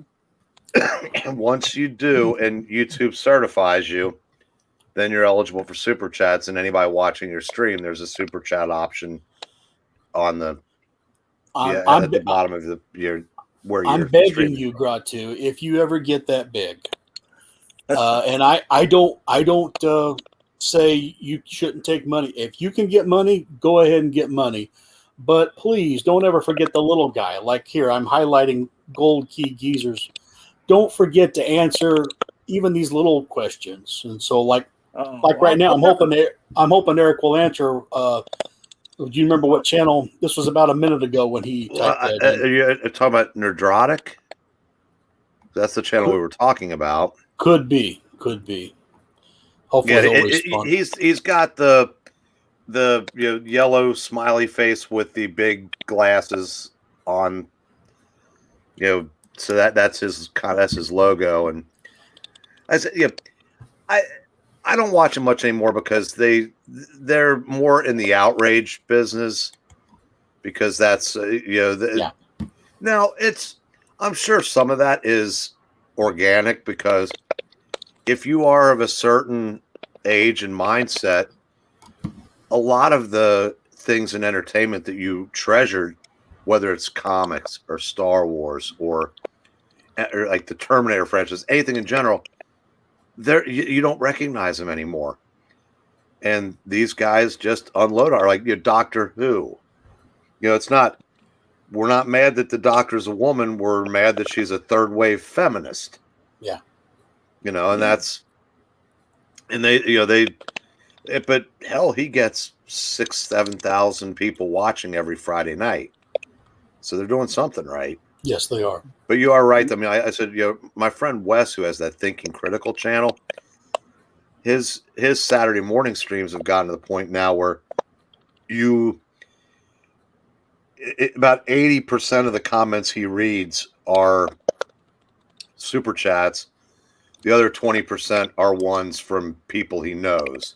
So he's gotten to the point where he's almost that big now. And it's kind of a double-edged sword because I said, the ones we do have small audiences, but you feel like you know everybody because you kind of do.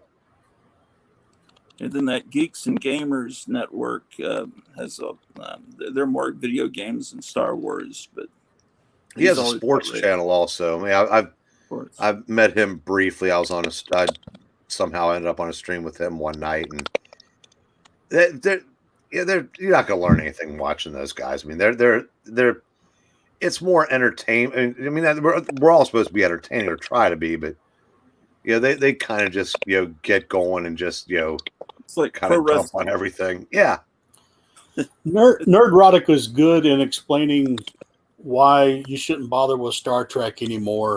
I mean, I don't watch anything. You see all these Star Trek autographs behind me, but I don't care for it anymore. And he'll do real good to explain why the season of Picard is failing and stuff like that. And I watch and I shake my head because he'll tell you all the things they're making the characters do and how woke they are. And I just marvel that, well, at least I'm not missing anything. And so Nerdrotic is good for that. I could sit my wife down and he could explain it to her in about 5 minutes why this is why we don't bother to watch it anymore. So, because we used to be we used to go to all these conventions and I would dress up as a Klingon, believe it or not. And I was pretty hardcore, but I wouldn't touch it today. What kind of Klingon? With the forehead ridges or a real Klingon? Yeah, I had it has forehead and have long hair but I didn't have any of the army attire. So every now and then there'd be a Klingon lawyer on a Deep Space Nine episode. So I would do my best to put robes and stuff like that. So there's a picture over there of me and Yeoman Rand, Grace Lee Whitney, and I'm just a silly looking Klingon sitting next to her. So. I had a crush on her. I guess they got rid of her because she had a drug problem, or do you know why they got rid of her after the first season? She wrote a book, and she explains that one of the producers, although she wouldn't name who it was, Roddenberry. No, I don't believe that one, but like one of the other guys, forced her to perform things with him, and Spock knew about it because that was her best friend, Leonard Nimoy. Yeah. And so she said that she was kind of pushed aside after that. I guess the guy felt weird around her. Of course you would. And so she's now passed away, and now Leonard Nimoy's passed away. So if they were the only two that knew who that guy was, it was kind of sad, tragic, but there's not guys, many surviving. I don't mean to interrupt. I've got to jump off. I've got another one in about 5 minutes. So Grottu, Chuck White said, get a Patreon. They eat up a lot of the percentage, but there's Patreon and Ko-Fi you can set up if you want to do like where you say that, for X amount, you can be this member of a channel, blah, blah, blah. But something to think about. I said, if that's something you were thinking about doing. If you guys wrap up anytime soon, head on over to Ash on Comics and listen to us, wax nostalgic about the fade out. Ash on Comics? Uh-huh. Okay. And so hope to see you guys over there possibly. And if not, hope to do this again soon. And you guys have a great rest of the evening. Thanks for having me on, Graphic. It's always a pleasure. Right. Thank you. Good night, guys. Graphic Man, have you seen the Orville? A couple of episodes bootlegged on the internet. Yeah. It got better as it went along. Have there been 2 seasons? I don't think I've seen the second season, and I don't know what happened with the third season because of all this coof going around. But I just thought it was the same fun I kind of felt when I was first watching Star Trek as a kid. I don't like Seth. Nothing personal. And I'm not a Family Guy fan. Me neither. But I hate to give this guy credit, but that guy Seth, he can do Star Trek type shows pretty good. I have to admit. I hate to admit, but it's pretty. It's way better than anything Paramount's putting out. Yeah, it's just like, Family Guy annoys me because it's just like being in a comic store and listening to these idiots talking to each other, and then they do little joke. Just like they memorize lines from Monty Python. I think they're funny, but that's what Family Guy strikes me as. But no, the Orville kind of started a little bit like that, but then it's like it just blossomed into it was wonderful. And I don't know what channel it's on. I need to get caught up and watch more of that. And there's a lot of great TV shows, Stargirl, and then there's some that are almost great, but they throw things into the mix that shouldn't be there. But if that just wasn't there, the show would be. If just a few slight changes, the show could be really good. Like the Teen Titans show. If they just got rid of some of the nudity and the extreme violence and a couple of changes in casting, because, I just think Starfire should have orange skin. I do too. I mean, it doesn't matter who you cast, paint them orange. Yeah. Or these days, we've got the technology. I'm sure they could probably flip a switch and make her appear orange. Even though she's not, they could tint it or just highlight her. I mean, maybe that costs a few $1,000s per episode, but I'm sure they could do it. You probably didn't even have to mess with the orange paint. And then we were really enjoying the Doom Patrol show with a few changes. That show could be okay for a whole family to watch, and it could be really great, but just things put into it that are, pretty severely messed up. I don't know. There's some shows I haven't seen yet that I hear are good. Meyer, did you show everything you were going to show, Meyer? Yeah, I'm done. Okay. I didn't want to cut anybody off. Oh, no, not at all. And Grottu, what you were showing was fabulous. I sound like a little kid in the toy store when you're just kind of going along and maybe not rambling, but talking about stuff, and I'm geeking out. Hey, it's Flash Gordon. What I should do is get better lighting and not using StreamYard, but actually just recording with my phone, and where it's pointed outward, not showing me, where I can actually see.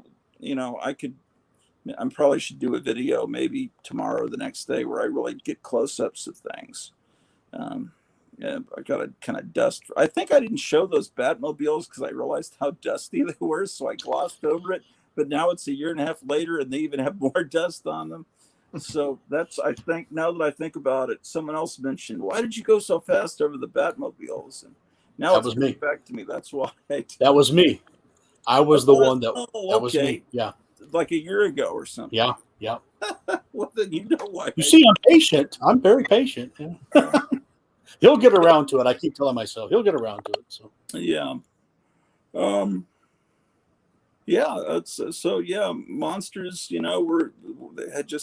had been popular since the late 50s and all through the 60s, and then they seemed to have another explosion there in the 70s. And I don't know, I think kids just naturally like monsters. I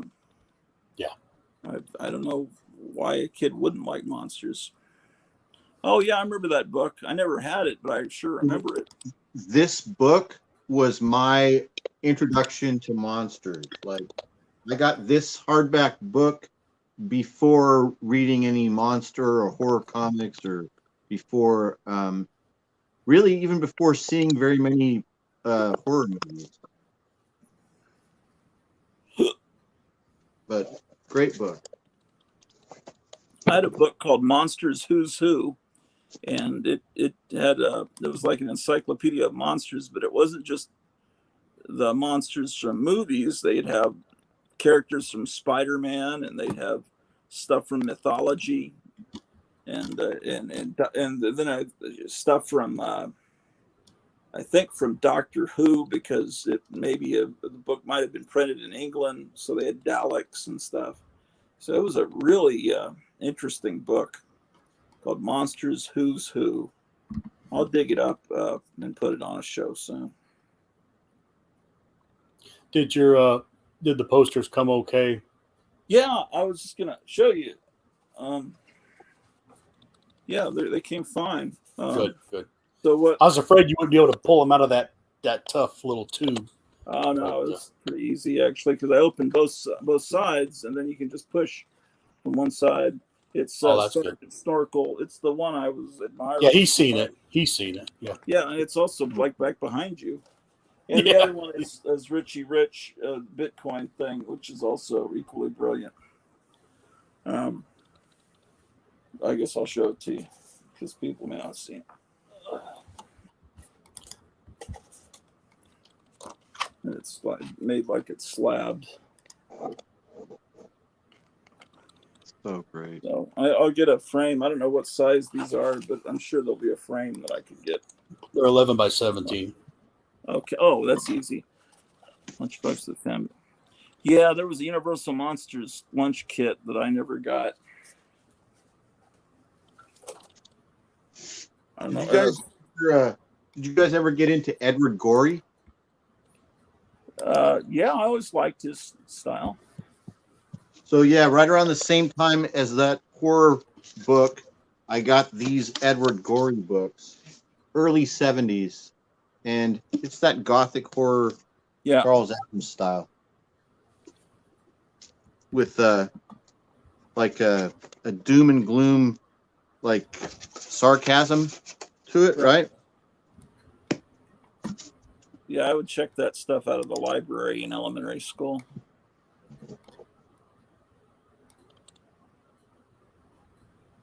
Well, you guys, you got anything else, or should we get ready to wrap it up? I think that's it for me. I'm good. All right. Well, remember, everybody, tonight's episode is brought to you by Thrilling Comics number 62. Now there's another one I need. Make sure you go out and sell everything and get that before the supplies last. I need all three now. Yeah, maybe you should send us real high quality files so we can print them ourselves. Sure. Not having to be the printing shop for us. That's genius. God, that's brilliant.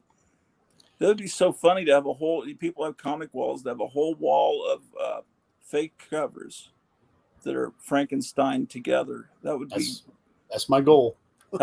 How many have you done? Are those the three you've done, or just the three? Yeah.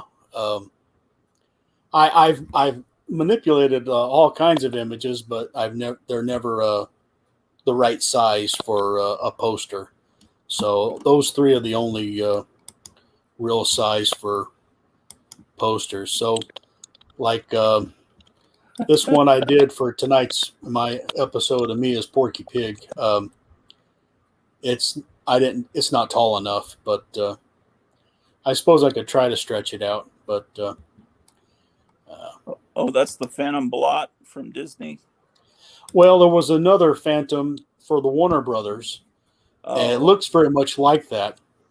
And then I just manipulated it. That hand is from Unexpected 117, and so I kind of combined the two. Yeah. So I was telling Meyer earlier, it's here I am on the internet with no pants on. So yeah, that's Porky Pig. So. Well, I guess I guess that's about it, unless anybody has any closing comments. Great. That's my tiger, yeah. To a Victorian mansion. That's what my wife wants to do. And if you guys aren't subscribed to Gold Key Geezer, you should go over to his channel and get him subscribed up. He's had 2 pretty good episodes, and he's just getting started. I think one day he'll be impressing us for years to come, hopefully. Yeah, Hello, Branko. Every episode, his wall gets bigger and bigger behind him. Yeah, I don't understand those people that want to put stuff behind them, those pictures. I just don't get that. The 3 of us would never do anything crazy like put a bunch of pictures behind us. Yeah. Bunch of show off. We like clean, bare walls, don't we? Isn't that an interesting thing though? Like those people that, like, my sister is a minimalist, right? Is that what they call it? Right? Where she made a certain amount of money, in my opinion, where I think that she feels like wealth makes her feel guilty. So her house is like empty now. Even though she's like wealthy, her house is empty and the walls are almost completely bare. It's always cold. The furniture is all uncomfortable. It's like the opposite of my place. Go figure. And she's a Democrat and I'm a Republican. Yeah. We love images, so. Yeah. No problem, Gold Key. No problem.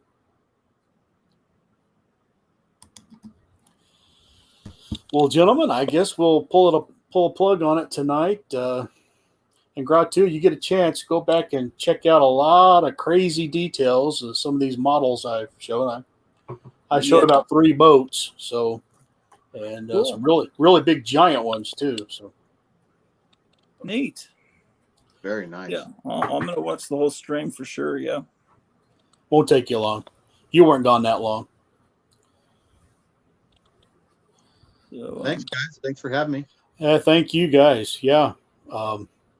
And for some of the others that have been on the show, I didn't. I can only get so many people in on my free StreamYard service, but